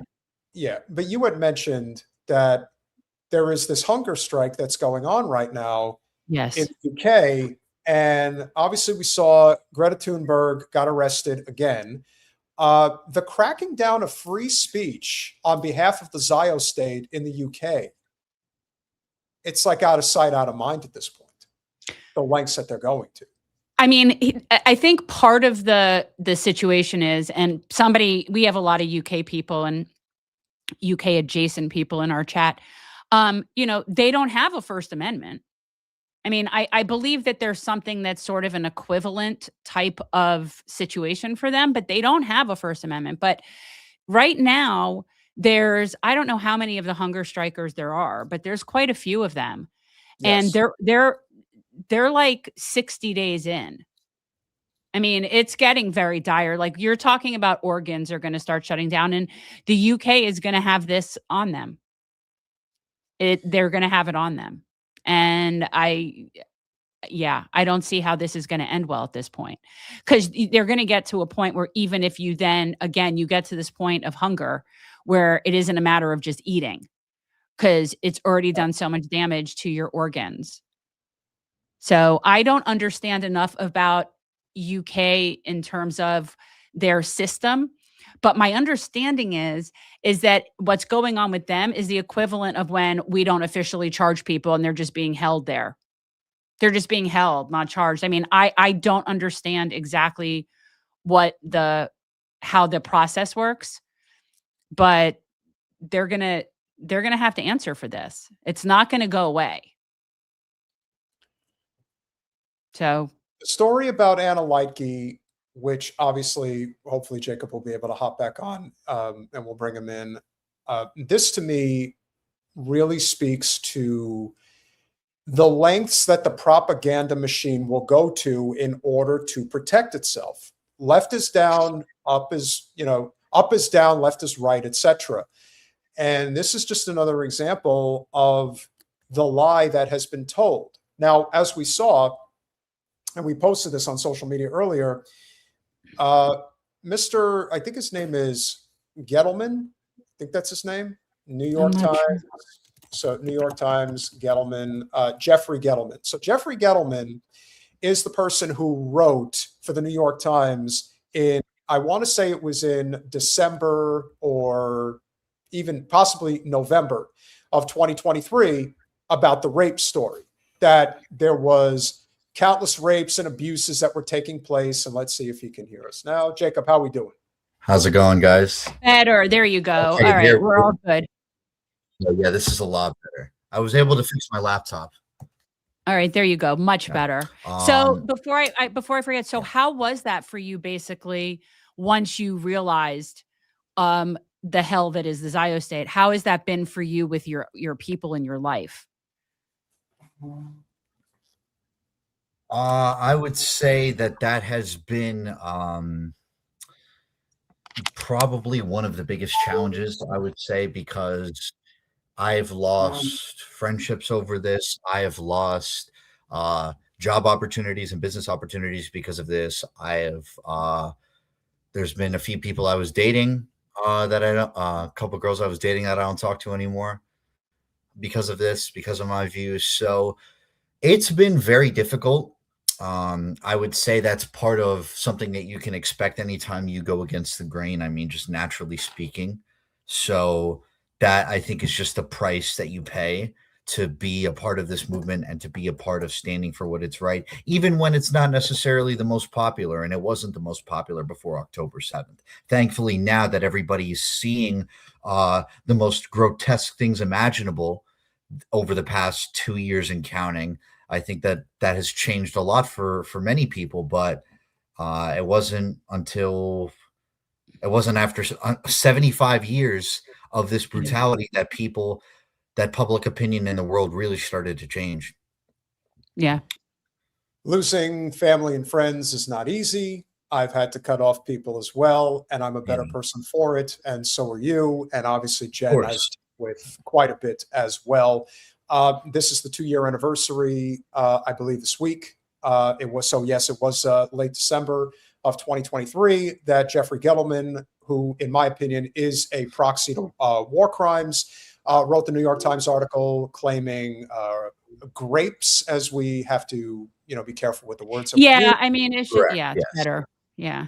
But to me, this is how, again, it's another example of Gulf of Tonkin and the Vietnam War. You have to give people a reason to overlook crimes against humanity. And the way that they do that, which has always been the case with not just Palestinians, but with Muslims in general, is that they are savages. They're not human. They deserve to die anyway. So let's paint them as such. If we call them rapists, then it'll be a lot easier to do that. However, a young German journalist named Anna Leitke, who was, I guess, taken captive with the latest Freedom Flotilla that had been organized by Greta Thunberg, who's now been arrested as part of, I guess, this hunger strike that's going on in the UK. Have you heard of this, Jacob? The German journalist? Yes, Okay. Yes, I have. So she has decided to speak out, and this is what she had to say. I was part of the Freedom Flotilla as a journalist. I was on the journalist and medical boat, the Conscience, on the way to Gaza this fall. Around 100 nautical miles away from the coast of Gaza, we were intercepted. We were put into prison for 5 days. And in this speech, as a woman, I want to talk about the sexual violence I experienced in prison.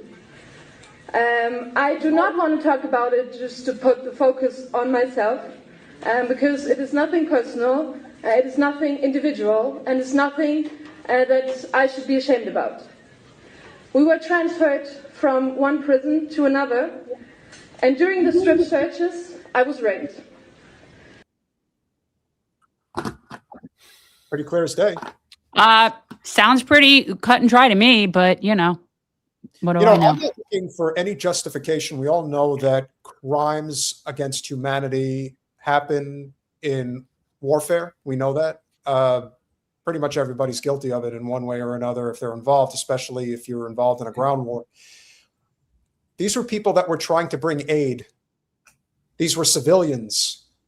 These are not armed individuals. And this is the other thing about the IOF, as Jen likes to call them. They are the biggest cuck pussies alive because they don't ever want to engage with people that can actually fight back.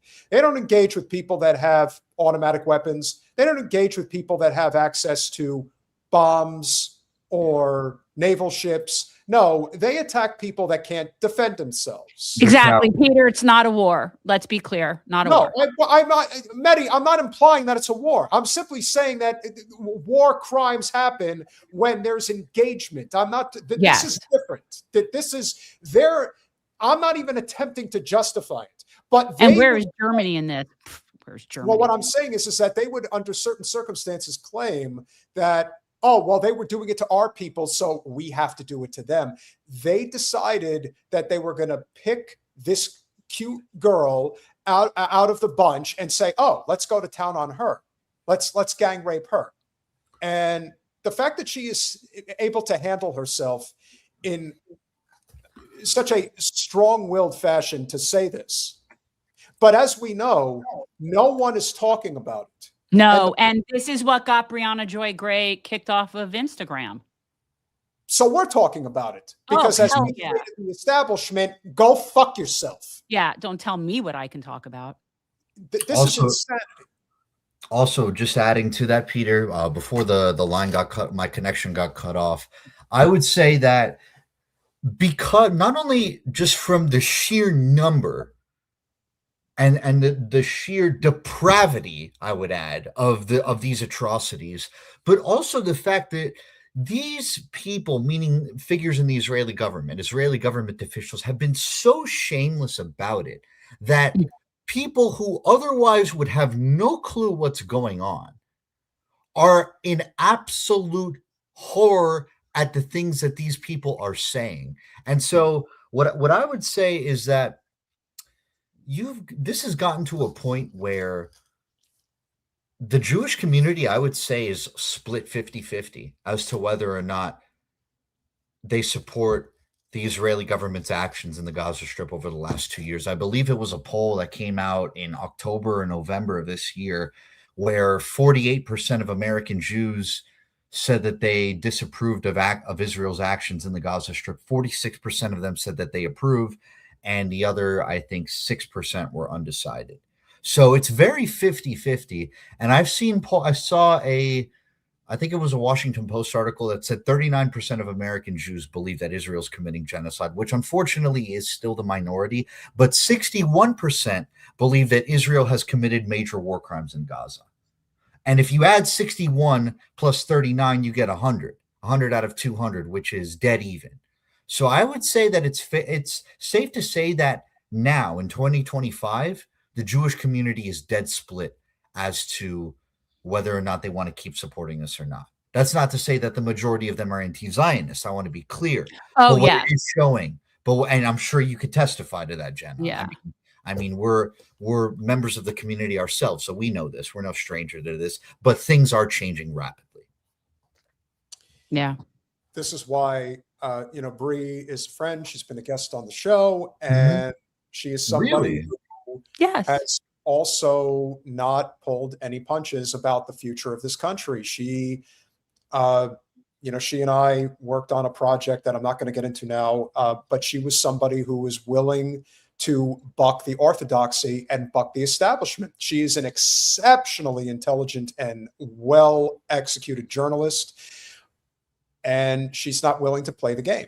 And that's why they hate her guts, because she could easily be one of the most prominent people on TV. She's very beautiful. She's very well-spoken, but that's not her. And so the fact that she goes against it, instead of being an MS Now talking head or a CNN talking head, what is she doing? She's doing real journalism and bringing attention to stories like this that actually matter. And so what did they do? They shut her down. Mm-hmm. So therefore, I have to talk about this. Yeah, you can't. We wouldn't be the channel that we are if we didn't address this. It's not a suicide mission. I don't want it to even be suggested in that respect. I was going to say, Peter and I are not suicidal. No, but we have. Neither am I. Okay, Yeah, good. definitely. And neither is Jacob. Okay. We have accepted the fate of this channel. We know that at any moment they could shut us down, and perhaps they will. We have accepted that is the fate that we will likely have to deal with when it happens, because we're not going to run away from the truth. We're not going to, now all of a sudden we have a channel that makes some money. We're going to get our mind right and we're going to be like everybody else. No, not at all. In fact, the bigger we get, the more we hope to actually create an impact. And that's why covering this, I think, is even more important because of the fact that Brie was one of the very few people who decided to cover it. Let me tell you, man, I'm looking around. No one is touching this story. Nobody. And there's a reason, because it gets too close to the truth. Would you say? And I wish I could just call Cheryl and ask her to make another movie about actual rapes. Yeah, you didn't even bother to tell Jacob that you grew up with Sheryl Sandberg. So I did grow up with Sheryl Sandberg. Really? She's a year ahead of me, but yes, I am. I am that year. Yeah. Where did you get bar mitzvahed?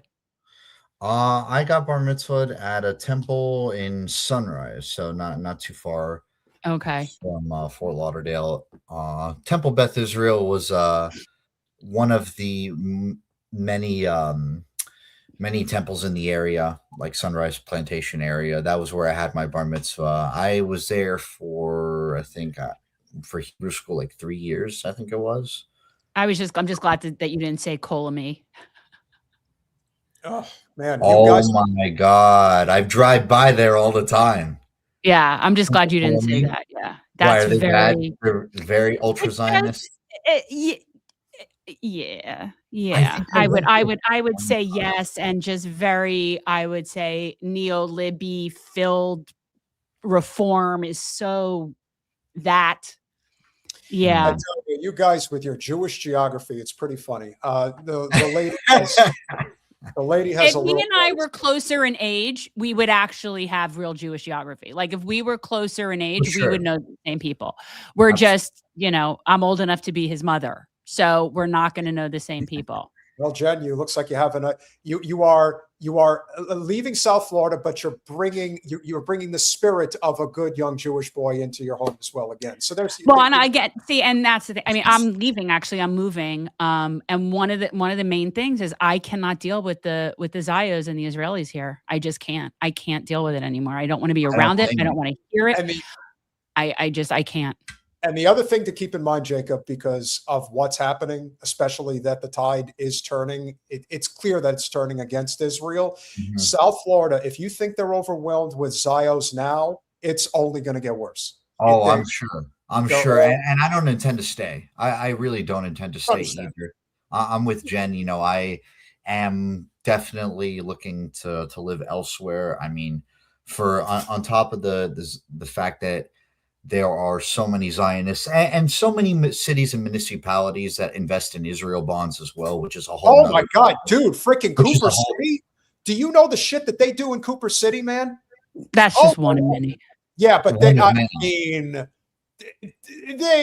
make it very clear who that community represents. They don't represent the people; they represent the state of Israel. That much is pretty clear.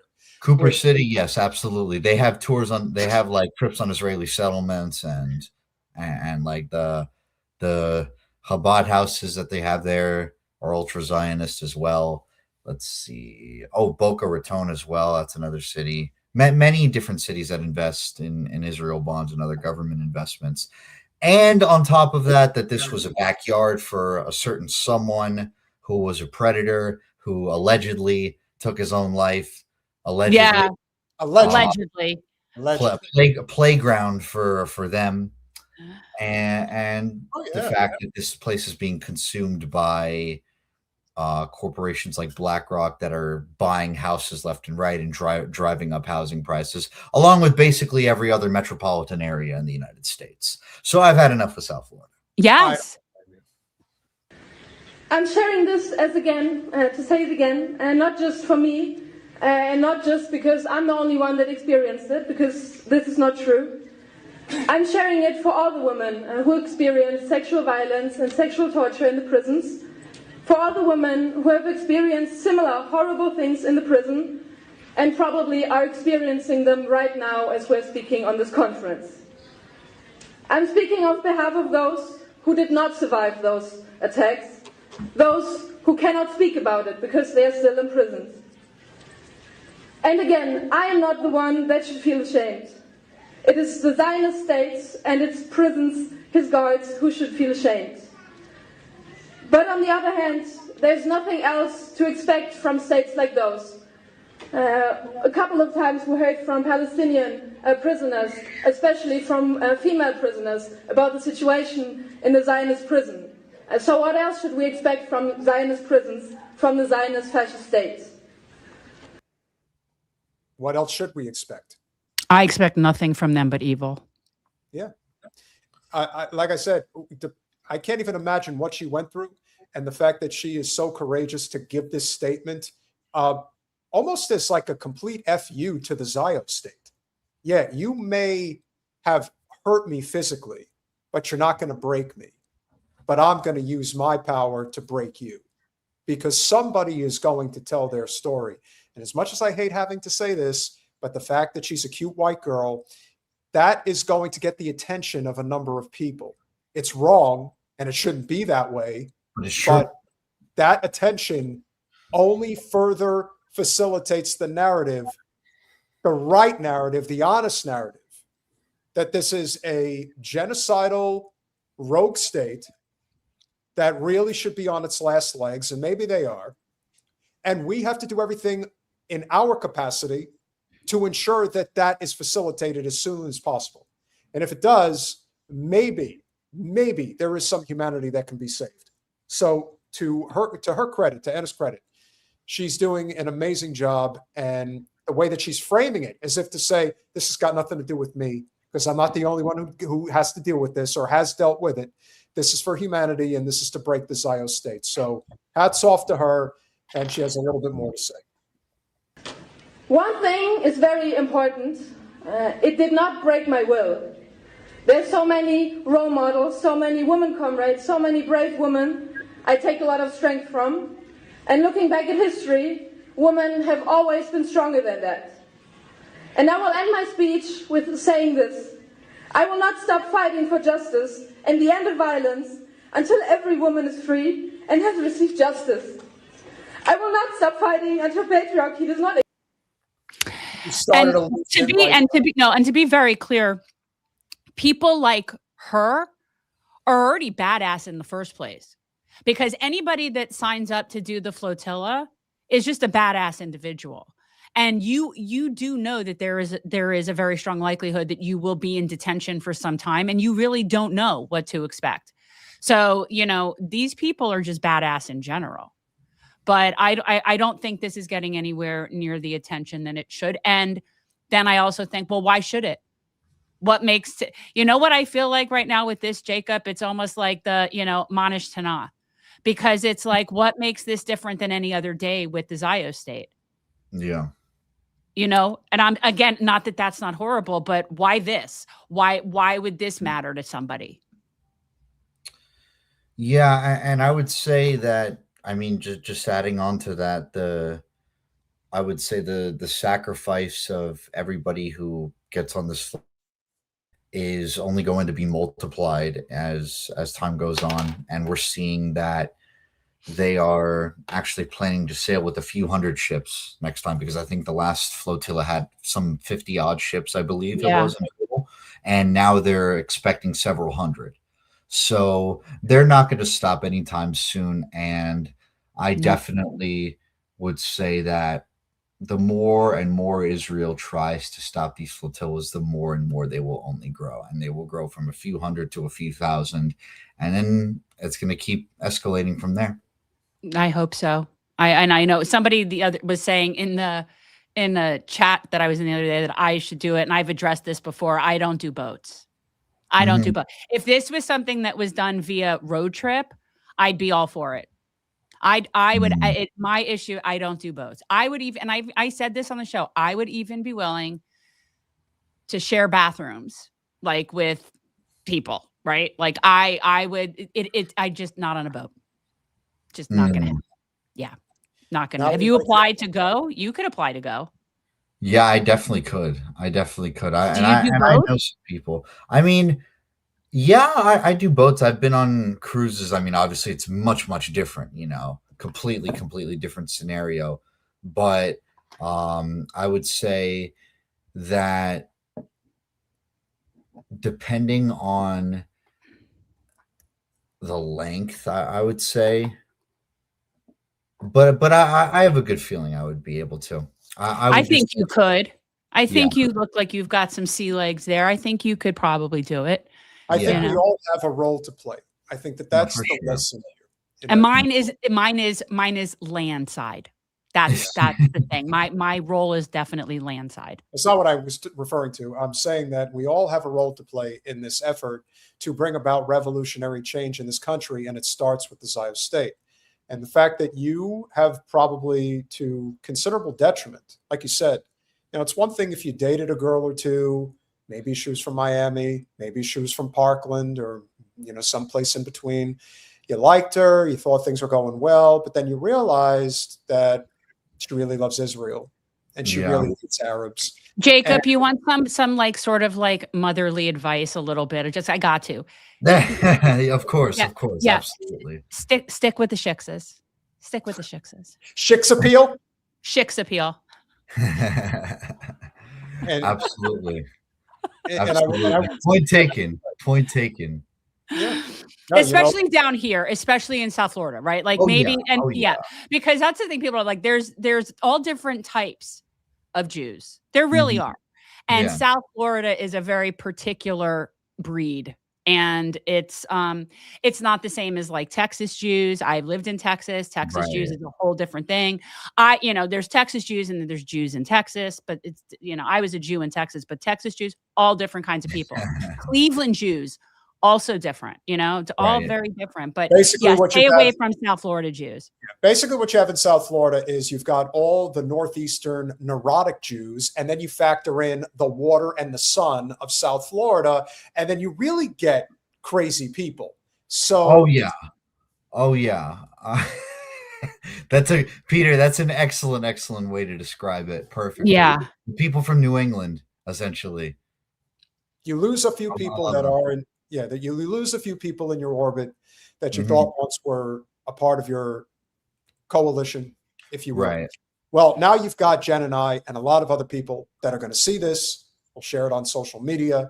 I want to stay away from the Broward Dems too. That's another bit of advice. Oh, absolutely. They're spineless. They're cowards. I'm just making sure you're aware of that. Like, don't waste your time there. There's nothing good comes of that.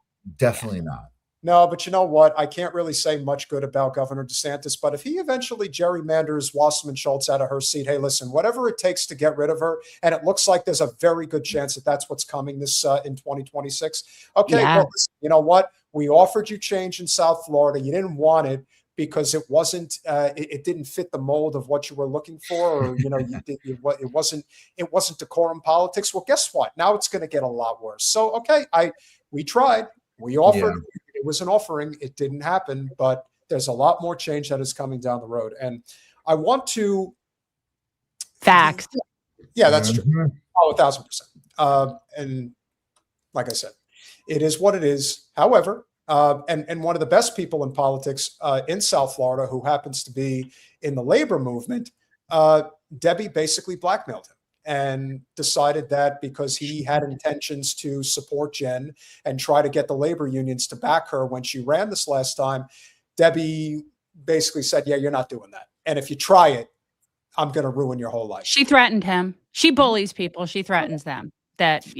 And let's not even get started. He's a very high up person in labor Teamsters and AFL-CIO, and somebody who has a certain amount of political capital in that realm. And he's a friend of ours. And she blackmailed him. She held something over him. This is how she plays. It's what she. Dirt. She had dirt. Oh yeah, and don't even. And you want to talk about what she and does. I know the dirt, and it's so not worthy, but it just wasn't worth. Well, this is the thing about the Zios too. You have to remember, and Debbie is as proud a Zionist as anybody in politics. Oh, she's disgusting. It doesn't matter if it's true or not. It's not what you know; it's what you can prove. And if she can create this idea that somebody's a pederast, for example, hey, she'll do it. Debbie doesn't have a conscience. She's a total sociopath. So to me, there is nothing that you can really put past her. And I'm not even getting into what she does in the Black community, particularly in Dania and Hollywood. and the way that she puts people under her thumb there, and what she does to keep That's those another thing about that. So it is unfortunate that that is what it's the whole odyssey of South Florida politics, at least from my perspective, is going to be remembered for. But what I will say is that when Jen ran in 24, and this decision was made pretty much right after October 7th, it was an intention to run knowing that there was probably no chance of winning. But we had to use the platform in order to start the conversation that was necessary to at least start to change some hearts and minds when it came to what ultimately became this sort of shifting away from the support for the state of Israel. It didn't happen overnight, but I would like to think that this ad that was put together for Jen's campaign played a small role in that, which ended up getting a lot of traction. Peter likes to play the ad because we have a PAC now that's we have an anti-PAC PAC. And so we're standing up for candidates that are fighting against the APAC people. So, yeah. This is me at 16 years old in Israel on a high school trip holding an assault rifle. And this is the definition of indoctrination. I grew up in North Miami Beach. I grew up in a very insulated, very Jewish community. We were taught that Palestine and Palestinians, that's not a real thing, that was made up by Arabs. Everybody over there that wasn't Jewish was just Arabs. But the message was always clear that Jews were not safe and that the Arabs wanted to hurt us.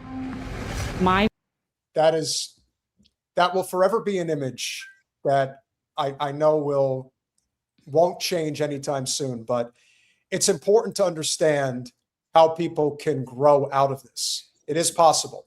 It's very hard for a lot of people. But if you can stand in front of that fucking wall. Well, ironically, it's not even what they think it is, because it's really Roman. It's actually Roman, and what they're all praying to is Roman relics. But it's such a mythology. Well, sure. But then again, don't get in the way of people's fantasy beliefs. But yes, that's me. My relatives, my great-grandmother, my grandmother were raised with this fear mentality that without the state of Israel, Jews around the world will not be safe. True history was kept from us. We were propagandized.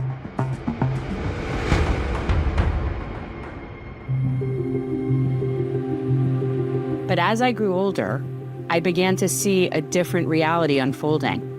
I witnessed the rise of the Israeli lobby, exerting its influence on our politics and policies. I learned about the injustices happening thousands of miles away in the name of Jewish people. And I can't stay silent in the face of such injustice. The right to return denied to so many Palestinians. The war fueled by the Israeli government and sanctioned by our own country, condemned by the UN and the International Court of Justice as genocide. We cannot turn a blind eye to this injustice any longer.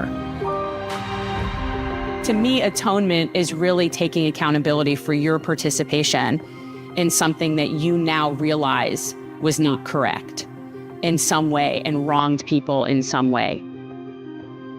I participated in an ethnic cleansing state. I do not feel powerless. I feel hopeful. It is time for us to use our voices to stand in solidarity with the oppressed, to demand accountability from our leaders. As a candidate, as a mother, as an ally, I pledge to fight for justice and equity for everyone, here at home and abroad, for there can be no peace without true justice. I'm Jen Perelman. I'm running for Congress, Florida's 25th district.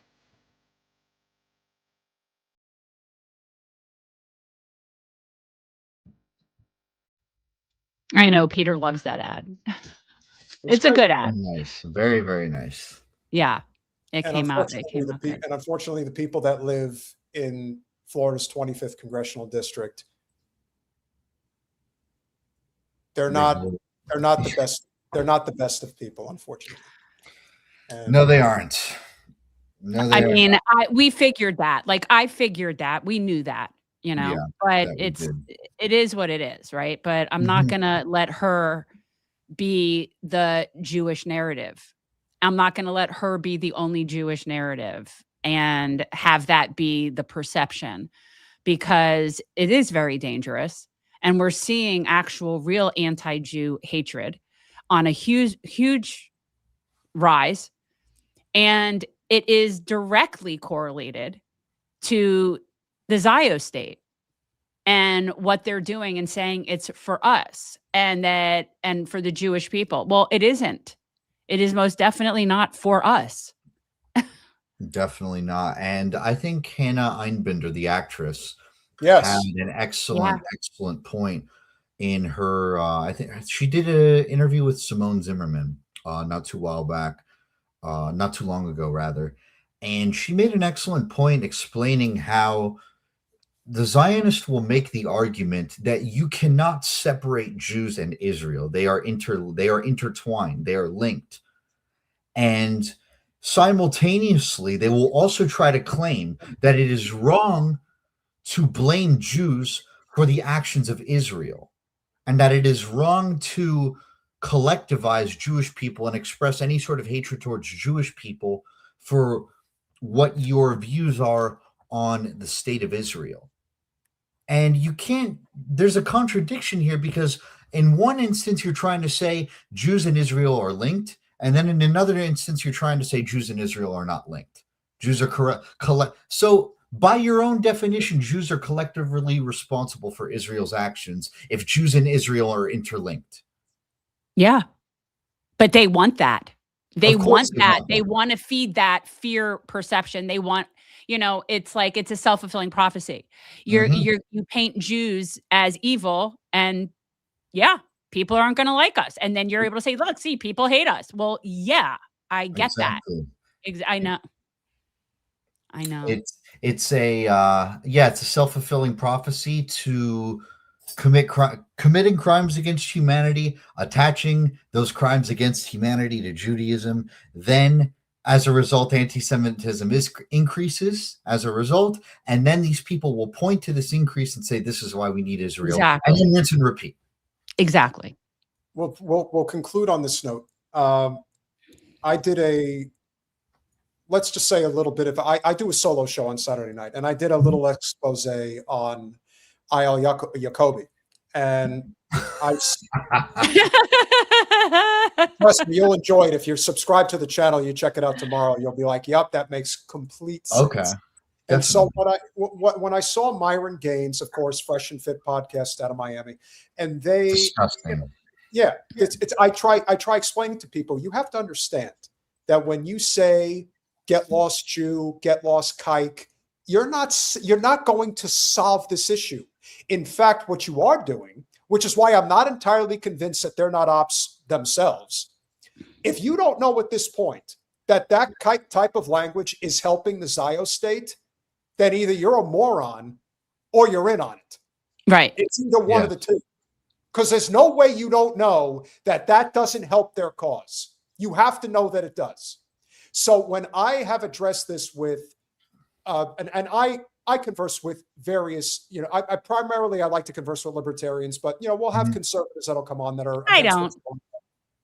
And when I address this, when I address the issue, particularly when it comes to people like Gaines, like Dan Bilzerian, who probably leads the bunch, and then Jake Shields, I try to tell them, they probably do hate Israel, but they also hate Jews too. Like, you got to be objective about this. Like, their whole intention is to allow their anti-Jewish hatred to fly now because the Zionists have allowed it to do so. But if your intention is to break the Zio state, you can't have people like that being the spokespeople, because that's going to kill whatever movement you think you're going to have, because there's a lot of conservative or libertarian people that are out there that absolutely are not like that, and that they 1,000% agree with what we're trying to do here.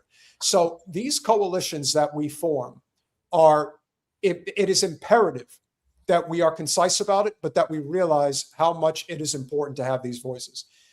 I don't know if you're familiar with Michael Brooks, Jacob. Are you familiar with Michael Brooks? I'm not familiar. Okay, so this is a very good compliment. Now, granted, they're talking about your voice, but the fact that, like, look up Michael Brooks. He died very young, not that long, like within the past. How long ago did Michael Brooks die? He used to be on with Sam Cedar years ago. And then he had his own show, which is now turned into, I don't know if you know the guys over at Left Reckoning, if you know Dave Grissom and those, because that was Michael Brooks's channel. But Michael Brooks was one of the greatest, nicest. Everyone in this business liked him. And that's not an easy thing to say. Like, so the fact that somebody would compare, you should look up Michael Brooks. Like I definitely he was will. one of the OGs on the right side of history. And he died really young. How old was he, Peter, when he died? He was 37. I actually met him just before he died. It was at an event in Brooklyn. I was up north in Jersey. That's where I'm from. And I went to this event that was being hosted by Crystal Ball and Aaron Mate. And I forget what the premise was for the event, but it was like a book reading of some kind. I think that's what it was. And so I ended up taking a picture of Michael and Aaron in like conversation. It was really intense. And Aaron Mate and I we don't really communicate anymore, but it's, we're aware of each other, not like we once did, but he always appreciated the fact that I took that picture and I sent it to him. And I remember just being around Michael, and he was a great guy. He was a great guy. He had a great saying, which was, be ruthless with systems, be kind with people. He was the one who said that? He's the one who said that. And I will tell you, he was special. He was really special. Yeah, it was 2020. I never even got to meet him personally. Like he and I knew of each other because I was running the first time, and I know that he was like supportive of that premise. But yeah, that was it. Yeah, in 2020 he died. Yeah. And I just remember I met him. We were actually in talks to have Jen come on the show, and then the next thing you know, he dies. And just, life has a very sick sense of humor, and you just don't know, which is why you have to live your life every day like it could be your last. Not that you have to jump out of an airplane, but you have to. I'm never jumping out of an airplane, at least not a fully functioning airplane. I don't understand why anybody would look outside of a fully functioning airplane and go, yeah, looks good. I think I'm in. Who does that? No skydiving for you? Shit. Well, I'm not skydiving. I'm not jumping off a bridge attached to a rubber band. I'm not doing any stupid crap like that, because when I was little, my mom always said to me, I would go out with my friends and she's like, don't do stupid shit. And and I've used that with my boys too. And they both understand. And to me, those things are the epitome of doing stupid shit. So I'm not going to do stupid shit. That's how you end up in a hospital. No. Fair enough. We can't thank you enough for coming on, and thank you again for all the hard work that you do, despite the fact that it's obviously cost you some relationships that I'm sure you didn't want to have to lose. But you know what? At least you have a clear conscience, which is something that a lot of other people don't have. The links will be in the description.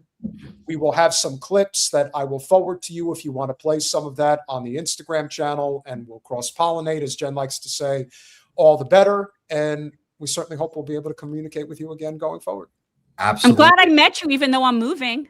Definitely. Likewise. We'll stay in touch for sure. Thank you guys for both having me on. I really appreciate it. I would love to be on future shows. And absolutely. You guys have a great night. Thank you so much, Jacob. Thank you guys. Take care. Bye-bye. So I have a few questions to answer because I saw a few things in here that I thought were kind of interesting. Okay. First, Alex, stop worrying about my position on women's reproductive freedom. It's a loser issue for you. Just don't go there. Second, I was blonde. I was a blonde child. I am no longer blonde because it got darker as I got older. But yes, I was born and childlike was blonde up until about, I would say, high school. It started getting like just sort of darker. And then I also saw someone ask in the chat if I was angry. And I am not sure if you were talking about just in general. I'm not generally just an angry person, but if you're referring to how I felt being used as a tool of ethnic cleansing, I've never been more enraged in my entire life. I felt levels of rage, and still do, about that I didn't even know I could be so angry. like where I could almost feel like burning on the inside. So the level of rage that I was used and lied to as a tool of ethnic cleansing. Yeah, it makes me feel, and I am not a violent person. I'm really not a violent person. And I am also unarmed, but it makes me feel like I would feel satisfaction hurting some people. And I don't like feeling that way. So then I'm angry that I'm made to feel that angry. I'm actually angry about being angry. Yeah, that's where I am. So yes, very angry. If you're enjoying these conversations so far, which we hope you are, please consider going over to patreon.com/revolutionary change for as little as $5 a month. You can become a supporter of our small but mighty and growing channel. We are about halfway to 104,000 subscribers now. So as you know, little by little, we climb the ranks, and we're extremely appreciative of the fact that we've had a great audience this evening. We're, again, every live stream now is pretty much somewhere between 500 and 1,000 live viewers, which is amazing. Again, who could have foreseen this happening? Again, all you have to do is go back to the early part of the spring. The early part of the spring, and we were at less than 100 live viewers on a stream, maybe 70 if we were lucky. So this entire year has been one hell of an odyssey, and we're obviously very grateful, being it is the last of 2025 that we will be talking, but we will be live on New Year's night. So we hope that you will join us. We haven't figured out a guest yet. We'll see if we get one. We'll have plenty to talk about. Amina, thank you very much for the $4.99 super sticker and kicking us off this evening. Our favorite Scotsman, Patman67. This was regarding the cheeky pink knickers. That's right, knickers. Knickers. You know what I know? Well, and I know knickers. Be careful how you say that word, depending on where you're from. These damn knickers. Knickers. It's a joke. Because everybody says words and they lose their mind over it. Because again, what's wrong with knickers? That's what Bridget Jones called them. Her knickers. I'm making a joke because you're separating the C from the G, and I'm simply saying because that doesn't even occur in my head. Like that, I'm picturing Bridget Jones' granny panties that she referred to as her knickers. I don't know. But here's the difference between you and me. I have a different type of humor that I enjoy. Yes, it's dumb. It's dumb as shit. So you say. I don't agree. Oh, I know it is. We're allowed to have difference of opinion about what is funny. If you ever saw the South Park episode, you all I'd sooner have and you hate South Park, so there's that. Let me tell you, I don't hate South Park. I don't hate it. I don't care enough about it. Fair enough. Okay, so Patman67 with the 7 pounds again. Trump's mom was from Scotland, so he might not bomb us. I hope not. I hope not. Who else? I do love Scotland. How could you not? For anybody who doesn't know, Edinburgh is just completely beautiful and magical. It feels like it's like being in a fantasy land. Jen, Patman67 wants you to have a 21-pound special appreciation. Oh my goodness! Happy birthday, Patty! Happy birthday! It's exciting. That really sucks for you, mate. Because I have to tell you, anytime you're born so damn close to Christmas, you're gonna get screwed on the presents. And y'all better believe I can pronounce Edinburgh. You better believe I can pronounce that. I'm pretty good. Like I'm definitely gringa, but I do make a concerted effort. And that I actually was very prepared, and I had trained and prepared prior to my big trip. So I knew, and I even had my boys, I'm like, it is not Edinburgh. It's Edinburgh. And I was clear. No, it's actually Edinburgh, but you wouldn't be able to tell from the accent. That's why it sounds like Edinburgh, but it's Edinburgh. No, it isn't. And don't. It's not. Let's have a little fun. Patman, one more time with 7 pounds. Free Palestine, buy LUSH. I agree. Definitely buy LUSH if you can. And it is going to a good cause. Jim Talib with the $5. Thank you for checking in as always. Noah Linden with the $5. I searched on Google and it turns out Japan didn't ban Israelis categorically. No, they haven't done it categorically, which I'm not sure you can do. But it's, again, it's an... What do you mean? You could do whatever you want. Yeah, it's an... You could ban Muslims.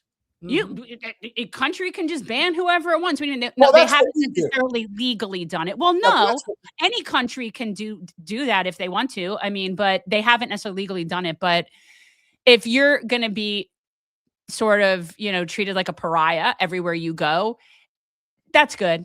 Yeah. That's good. And they're going to wear out their welcome is what's happening.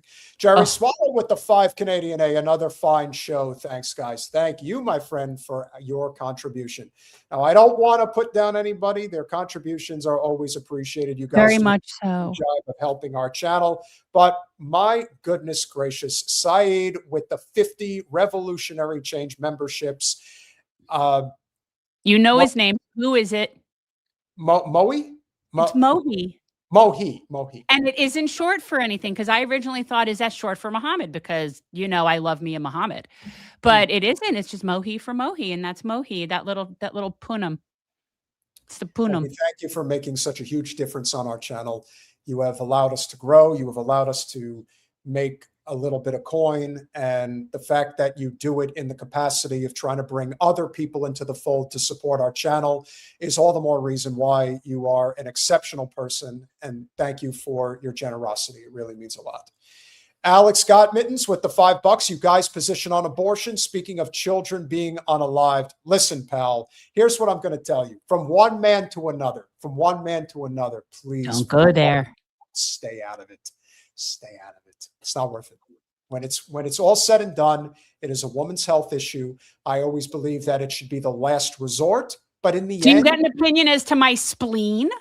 Maybe. Do you get an opinion as to other body functions? I want to make it clear to anybody who's pro-life, especially men. It's not pro-life.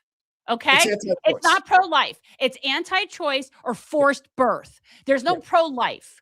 So that's not a thing. But I want to be very clear about this.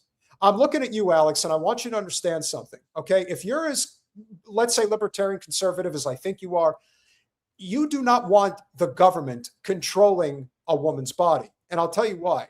Because if you were in a position where a girl got impregnated and you were not ready to be a parent, and you were in a situation where you had to make a conscious decision, again, let's throw that one out of the way. How about somebody who's going to be born with a horrific birth defect? A person who is going to be missing one of their vital organs and may live for a week or two. You know, these things are real. Or how about this? What if Anna Lightge, you know, the girl that was on the Freedom Flotilla, what if she was impregnated during her rape? I'm going to vomit. Do you think she should keep that child? I hate that we're discussing this, because you know what? I don't care if a woman wakes up on whatever day she wants to wake up when she's pregnant and she decides, I don't want to be pregnant, then everybody else gets a nice big bowl of shut the fuck up, it's none of your business. And the fact that people feel that they could sit there and debate as to which circumstances do and do not, are you fucking kidding me? Pick another issue. Not going to agree on it. Pick another issue. Not going to agree on it. Marvin Vargas with the $2. Have Ken O'Keefe. We are working on that. Rach, I know you're working on it. We'll see what we can do to make it happen. Noria with the $10. Free Palestine. Couldn't agree more. Thank you very, very much for your generosity. The Channel, or the A Channel. Thank you for becoming a YouTube member. Really appreciate you, my friend. And No Opinion with one of the best screen names out there with the $5. Can someone simplify the teachings of the Talmud? What Candace claims Shit-Piro is? Jen, yeah. I am definitely not an expert on the Talmud, but there is a difference between Jews that are Torah Jews, you know, or, you know, your original New Testament, I suppose, as Gentiles refer to it, your Torah Jews, your Old Testament, and the Talmud, which is sort of, it's a mishmash of rabbinical teachings and opinions. And it's basically, it's funny, I'm listening to this book right now by John Fugelsang about his book called Separation of Church and Hate. And it's sort of the difference. I'll tell you the difference. The difference between Talmudic Jews and just people who are actually following the commandments, like that are following the Torah, is like the difference of people that follow Jesus's teachings versus people that just follow the Bible, which has been changed. and has been written by lots of other people that are not Jesus. So there's Christians that follow Jesus, who I also feel very kindred spirit connected to, because I also like to think I follow teachings of Jesus. And then there's people that are just say they're Christian and they follow the Bible. So that's sort of like, Jews that are truly living Jewish life, and Talmudic Jews that are following what a whole bunch of other people told them is Jewish life. That's the best assessment I can give. But I am not aware of all of the different psychotic Talmudic verses, but I know there are many. Speaking of which, when you think about the state of, not even so much the state of Israel, but just what we're dealing with right now, and I had mentioned that we have a really big problem regarding what the Zios are attempting to do. We have already highlighted Leora Rez with Stop Anti-Semitism, which is an insane anti-free speech organization. It's the ADL. It's all the same. Yeah. They're all the same. Yeah, they're and again, this is, and Mehdi is absolutely correct. There are some really creepy Talmudic verses. Oh, absolutely there's creepy Bible verses, quite honestly, though, too. Yeah. There's plenty of actual creepy ass Bible verses in both the Old and the New Testament, and rules and all sorts of stuff. And, people who pick and choose, and this is something I'm really learning from this book I'm reading, especially people that claim to be Christian, but then they cling to a shit ton of rules in Leviticus in the Old Testament, of which they don't follow any of them, but the couple that they happen to cling on, right? Like that kind of ridiculous shit. Those are not truly religious people. They're just not. Yeah. And truly also, pious people are truly pious people. And if you guys are so inclined, please make sure that you click the QR code with your phone to check out Revolutionary Change Pack. And there's a reason why we are trying to do everything we can to help facilitate this revolutionary change. One of those reasons is because right now, if we do not band together, what we're facing is a situation where you will have no rights. And so I don't know who this guy, David Riobi, I guess is how you say his name. I don't know. I'd have to see it. Yeah. So his name, so David Riobi is his name. Now, I'm sure you're all waiting with bated breath where David Riobi is located. Miami Beach, of course. So essentially what happened here, which is, again, something that was brought down, for those of you that follow Drop Site News, which I'm assuming a number of you are familiar with, Drop Site News recently put up this message saying Hamas is publicly challenging Israel and its U.S. backers to allow an open, impartial, international investigation into October 7th. Thank you, Colin. They've been open to it the whole time. Yeah. Rejecting Israeli claims about civilian targeting, killing of children, and raping women. In a new political document, Hamas says that during the Alaska flood operation on October 7th, the resistance did not target any hospital, school, or house of worship. It did not kill a single journalist or any member of ambulance crews. We challenge the entity to prove otherwise. The movement calls for an impartial international investigation into the claims of Israeli civilian deaths on October 7th, alongside a parallel probe into Israeli crimes committed during Israel's war on Gaza. Now, I think it's pretty well established here, especially with friend of the show, Ryan Grimm, that Drop Site News has been doing a really good job of covering this problem, of covering these stories, of which there are many. But David Riobi, whose position, he's got a huge following on social media. His position is, this guy's in Miami Beach, national security, media, and political warfare, graphic design, Jazz, hi-fi, bodybuilding. It's so true. It's always Florida. Yeah, there is something about this state of ours.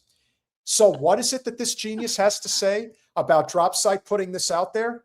If no action is taken against DropSite News, our laws against material support for terrorism are utterly worthless, and they will meet the definition easily.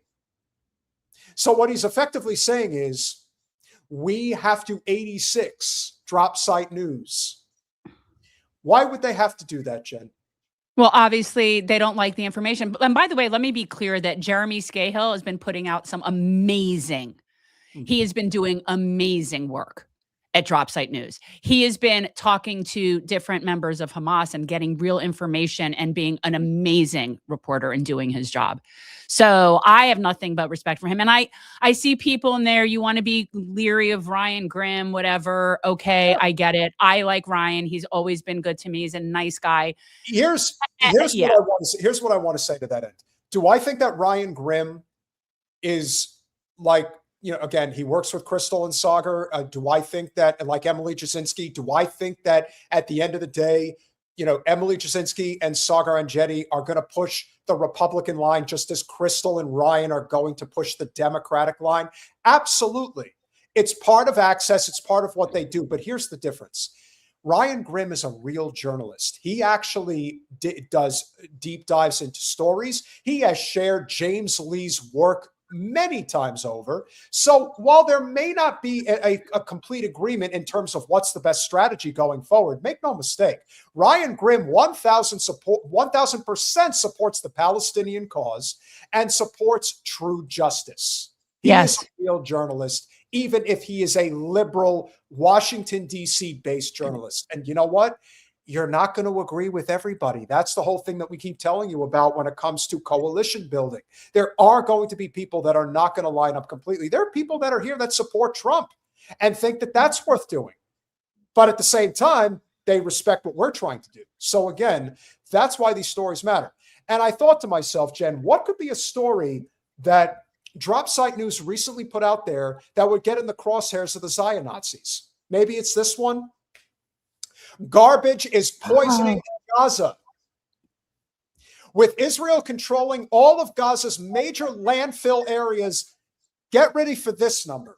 900,000 tons of solid waste have been dumped across the enclave, exacerbating a public health crisis.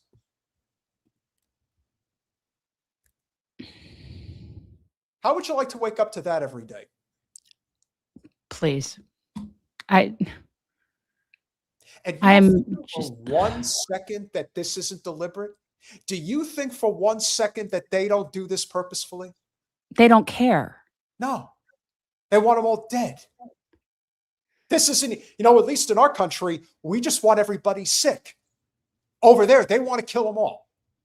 Well, it's actually worse here because we want to profit off of them with our decrepit, horrible healthcare and pharma whore system before we die. So we have found a way to better capitalize on the, decline.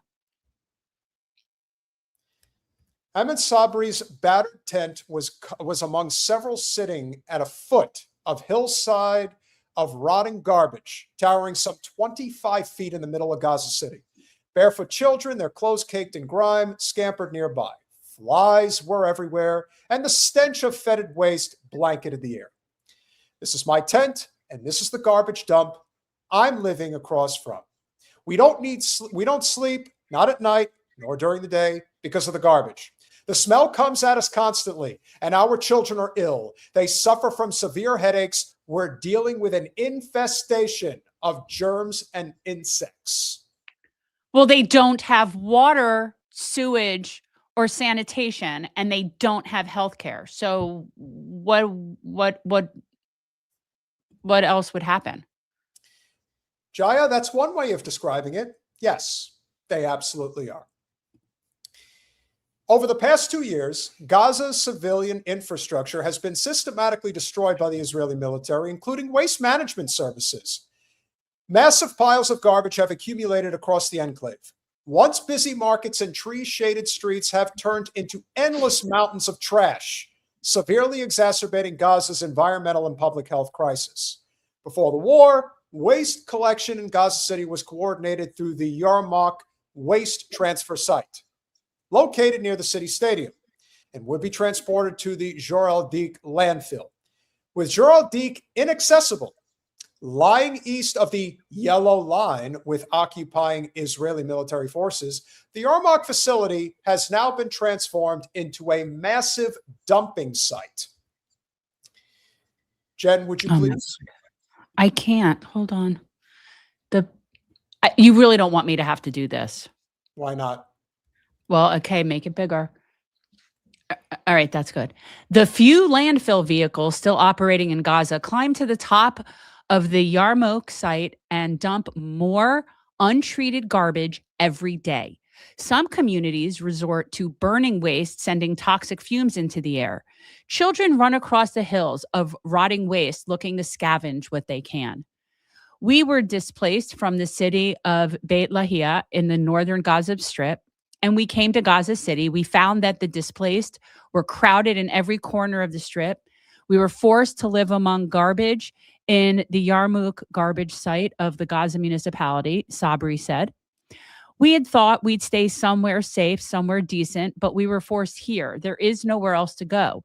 We were forced to stay at this dump among the garbage and waste.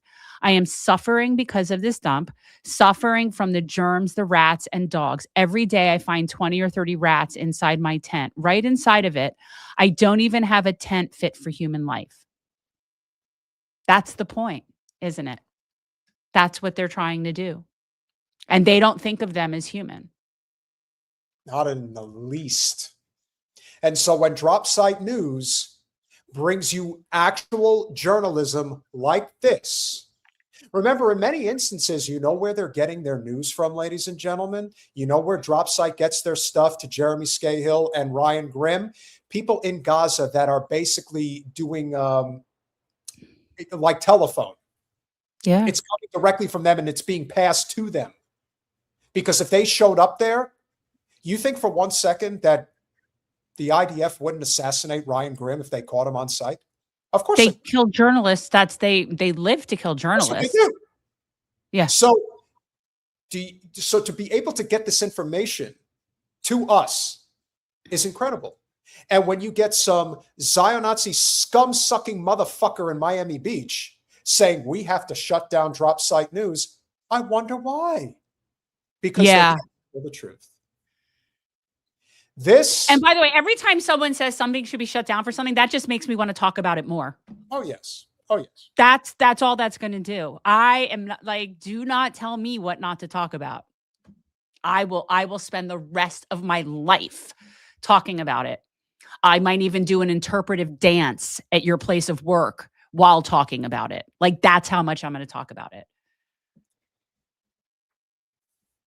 Tested live on Palestinians.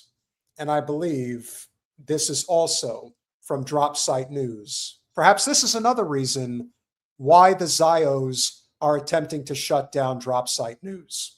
Obtained audio from a major weapons conference in Tel Aviv earlier this month. Far from being chastised by the backlash to genocide, Israeli arms companies are seeing booming sales by boasting that their weapons are tested live on Palestinians. They freely admit that they are committing war crimes and crimes against humanity. Oh, yeah. No, nothing to it. Yeah, we're just going to use them on Palestinians. Let's mass kill them. Meanwhile, I'm totally making things as we totally have to. There is no war crimes, and we totally have a hero here. Bibi's a hero. You know, he's really a hero. They're all under blackmail. They're all despicable. They're all inhuman. And meanwhile, when I say that I am very trepidatious about suggesting that we can save the Palestinian people, this is one of the reasons why. You're speaking specifically of the Palestinians in Gaza, okay? Be careful. Like, when you say that, it's Palestinians like Gaza, yes. But who's to say that the West Bank isn't next, or that it isn't already? It's happening now. Yeah. Are you like they're full on annihilating and ethnically cleansing in the West Bank. It's just done at a different pace. It's just a different cadence, but it's the same. Correct. In one recording, a major general in the Israeli army said, "These are not lab projects or PowerPoint concepts. They are combat-proven systems. This is what defense tech means in Israel, and this has redefined Israel's global identity." The latest data shows that Israeli arms manufacturers increased sales by 16% this year, boosted by a reported record-breaking $2.3 billion deal that was signed with the United Arab Emirates. In another recording obtained by Dropsite, the head of Israel's aerospace industries boasted that the war that we faced in the last 2 years enables most of our products to become valid for the rest of the world. Starting with Gaza and moving on to Iran and Yemen, I would say that many products were there. You can read the full story on our website. Link is in bio. Yeah, I'm with that. F the UAE. And here is another place where you could see the link. Dubai. Well, Dubai. Yeah. Well, no, not just Dubai, but I was going to say the link between Palestine and Sudan. And the link is, I mean, of course, you've got UAE all over what's going on in Sudan, but it's all connected. It's all connected. It's very frustrating. As we conclude 2025, it makes perfect sense that we conclude with what has brought us to where we are today. We decided that we were going mutual dislike for Debbie Wasserman Schultz. Well, no, I mean, that's a big part of it, but the whole experience has basically shown that while Debbie is inherently evil and her destructive path that she has brought forth, thankfully now only really to South Florida, but has brought to this country, is a prime example of why we must deal with this now, why we must deal with this Zio state, why we must use our platform to bring attention to these stories that really matter, why we must build the coalitions that we can build with people like Jacob Forrest. If we do that. He's adorable. I can't believe he lives here and we didn't know.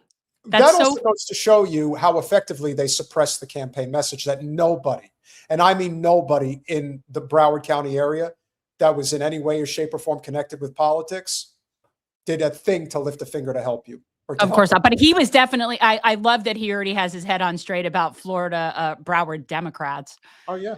Yeah. Don't deal with those people. No, we don't do that. We'd love to have Anthony Lowenstein, and we've reached out. I believe we've reached out because I read the book, The Palestine Laboratory, a while back. And I am aware that it is now a 2-part series, or there's 2 episodes of it, and I have not watched it yet. I do need to do that, but I did. Yes, but no. Yes. Yes, but no. That's all. Yes. And thank you for recognizing that. But yes, it has her stink all over it. She's been working to go after Sheila since day one. Oh yeah. She's been trying to go after Sheila since she got there. She's been spending an inordinate amount of her time trying to find reasons to go after Sheila. And why is that, Jen? Well, there's a lot of reasons, but primarily because Sheila decided to run for Alcee Hastings' seat first before Alcee had died, which how dare somebody challenge a sitting congressperson? So that's the first thing. You also forgot a very important talking point about the story with Alcee Hastings. So in typical Democratic Party establishment fashion, Debbie was casting the votes for Alcee because he was so infirm that he couldn't actually be in D.C. He was basically for like 2 sessions, for like 2 congressional sessions. For 2 congressional sessions for 2016 through, I believe, 2020. And the candidate that Debbie preferred for that seat, and we're not going to mention names because we don't need to do that right now, but the candidate that Debbie preferred for that seat that would have been her person in that seat was a pimp. Is pimpish. It's a pimp. Yes, but lost to Sheila. So Debbie has had like a hard on to go after Sheila since she got into Congress. Now, whether or not the charges, whatever, I don't know. I'm not on that jury. I'm not seeing presentation of evidence. I can't make an assessment as to what Sheila did or didn't do. But yes, the entire ethics investigation that started in Congress about her was initiated by my congressperson. And I want to say one other thing. This is like, again, we're talking about Sheila, who's a Democrat, and the same is true for somebody like Matt Gaetz. If you think for 1 second that the amount of dirt that those two people have, or that the shit that they've been involved with, could even compare to the type of shit that Debbie's been involved with, that Brian Mast has been involved with, and Lord knows what the hell Randy Fine has been involved in, you have to understand how this game works. It doesn't matter how filthy, corrupt, and inhuman you are. As long as you play by the rules of the game, you will be protected. If you don't play by the rules of the game, see Sheila Sherfless McCormick, see Matt Gaetz. And it isn't that people don't do unscrupulous things. Correct. They do. It's just 100%. a matter of picking and choosing who gets in trouble for it. So that's the difference. And I do not know what the facts of Sheila's case or any of that. I don't. Mm-hmm. I know Sheila. I like Sheila. I have not had any sort of personal problem with Sheila. We don't agree politically on a lot. I mean, she's definitely much more of a liberal, type person. I have a very good relationship with one of her inner circle people who's on her staff. I think the world of her. I think she does an amazing job. And of course, they get paid very little. They basically make like $45,000 a year to basically work 70, 80 hours a week. That's how intense it is for staff members of congressional representatives. And I will also say Sheila got bullied for being an independent and self-sufficient Black woman who was able to finance her own campaign and got a lot of crap for that. Yeah. Now, again, is it possible that the way that she handled the funds was misappropriation of funds? 1,000%. I but don't know. Remember, the reason why they want her out is because she's not walking the line 1,000%. And I noticed it when she started saying favorable shit about Israel, where she went on the trip. Let me assure you, not happy. Get you under their thumb. And the fact of the matter is, the people that are in that district, they love Sheila. They do. Especially the women, they love her. Sheila is very popular. And, when I saw her right after October 7th happened, before anybody came out with a statement, I texted Sheila. And a pretty long text with a pretty good contextual background as to, my knowledge on this issue and all of this. And I was very pleading with her to not just fall in line. And yet she did. And I'm not surprised that she did. But I do know that she saw my message, because then I got a response from your friend with a copy of the message and a heart, because they appreciate what I was saying, but yet she still towed the line. And so, we definitely don't agree on a lot of things, for sure. To bring it all home for 2025. Remember this, guys. Elections matter, but they're not going to change anything. It is imperative that you have people that are in positions of power that are not going to actively work against the people in the streets who are going to bring about the change. We'll see what happens with Zoran. He is inaugurated on Thursday. And we'll know very quickly if there's anything positive that's going to come from his election.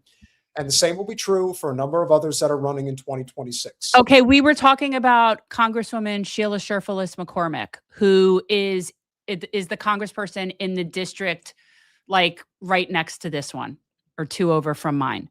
That's who we're talking about. Just one. But nevertheless, let's do our final super chats for the evening. Carson Cruz with the $10, buzzer beater. I like your profile picture, by the way. It looks like the Santa Maria. I could be wrong, but it looks pretty cool. The Nina, the Pinta, the Santa Maria. You mean when Columbus discovered America? Is that what he certainly did? Don't you be discriminatory against Italians, okay? You can't do that. That ain't allowed. I don't understand why Italians want to claim him. There are so many infinitely better Italians. He was such a piece of shit. Why don't you just claim Leonardo da Vinci? That alone is like God tier type shit. Well, they asked the same. I don't understand why the Italians get all bent out of shape over going after Columbus. He was a total piece of shit. You guys shouldn't even want him. He was regarded as a tyrant piece of shit in his own time. Now, Yes. no, that's how it was in those days. No, the king they and all wrote queen about of- it. They all said he was as bad as it could possibly The be. king and queen of Spain dechartered him Yeah. because he went too far. And these were the people that committed Spanish the Inquisition. Right. Yeah. And Queen he was a bridge Isabella. too far for them. Yeah. So, yeah. You I can don't know why imagine the how bad Italian. he must have been. Our trusty mod with the 5 Canadian A, pro-freedom and choice. Imposing your will on others is equivalent to fascism equals not cool. I concur.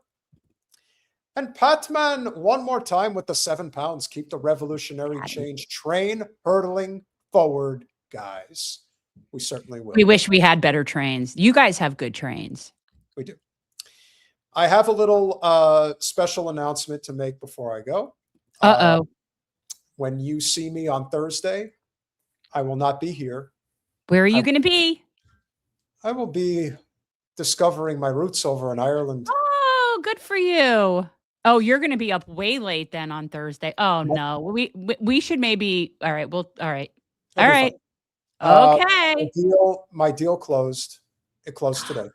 Oh, I can't believe you didn't tell me this before. Telling you now. Well, I found out it's like 2 hours ago. Okay.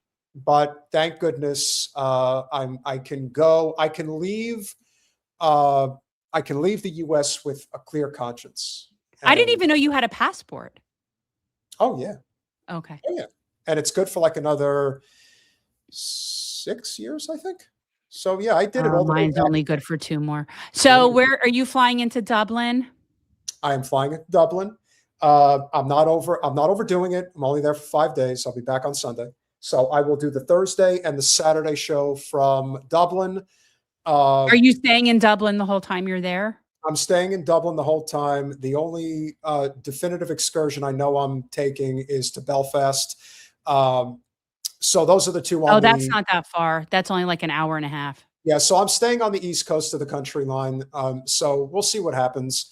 But Guinness, St. Patrick's Cathedral, all the historic pubs from 400 years ago. In fact, there's actually a pub in Belfast that apparently has been operating for 1,000 years. So it's Belfast is cool. Definitely the Titanic Museum.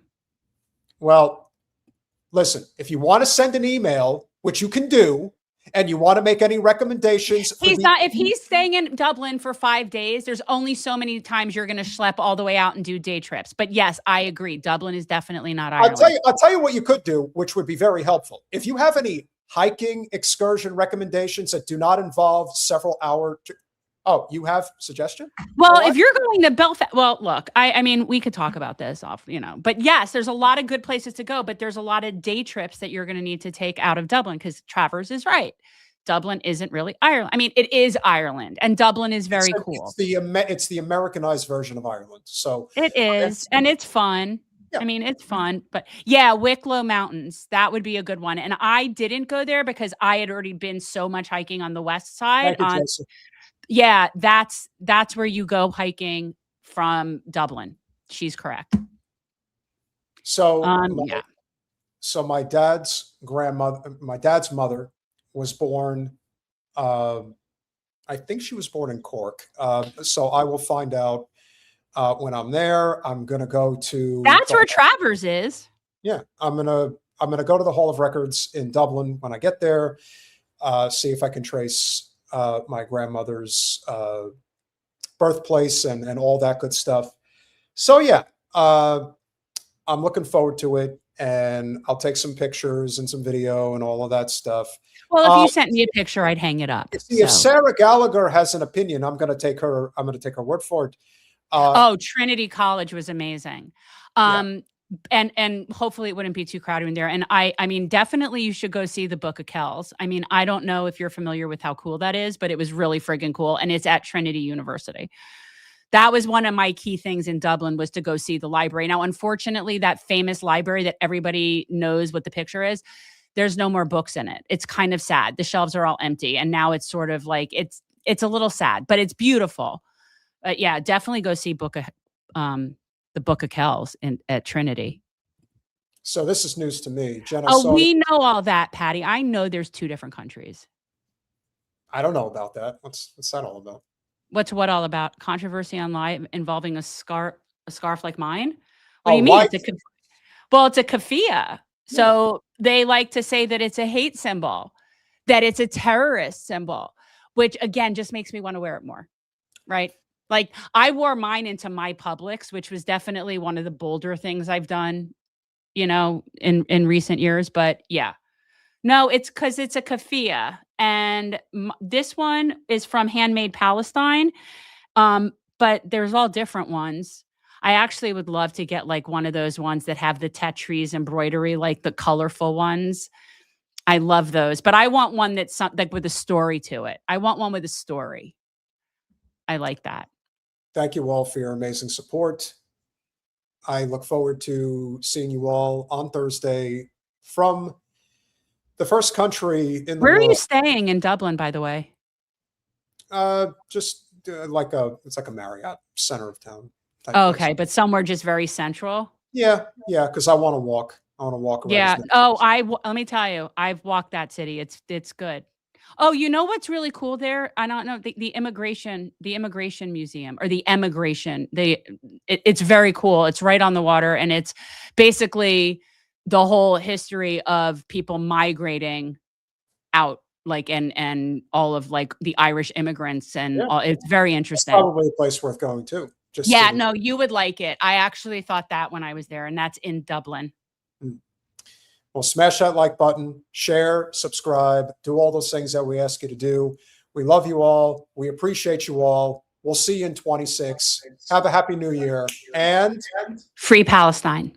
good night, guys.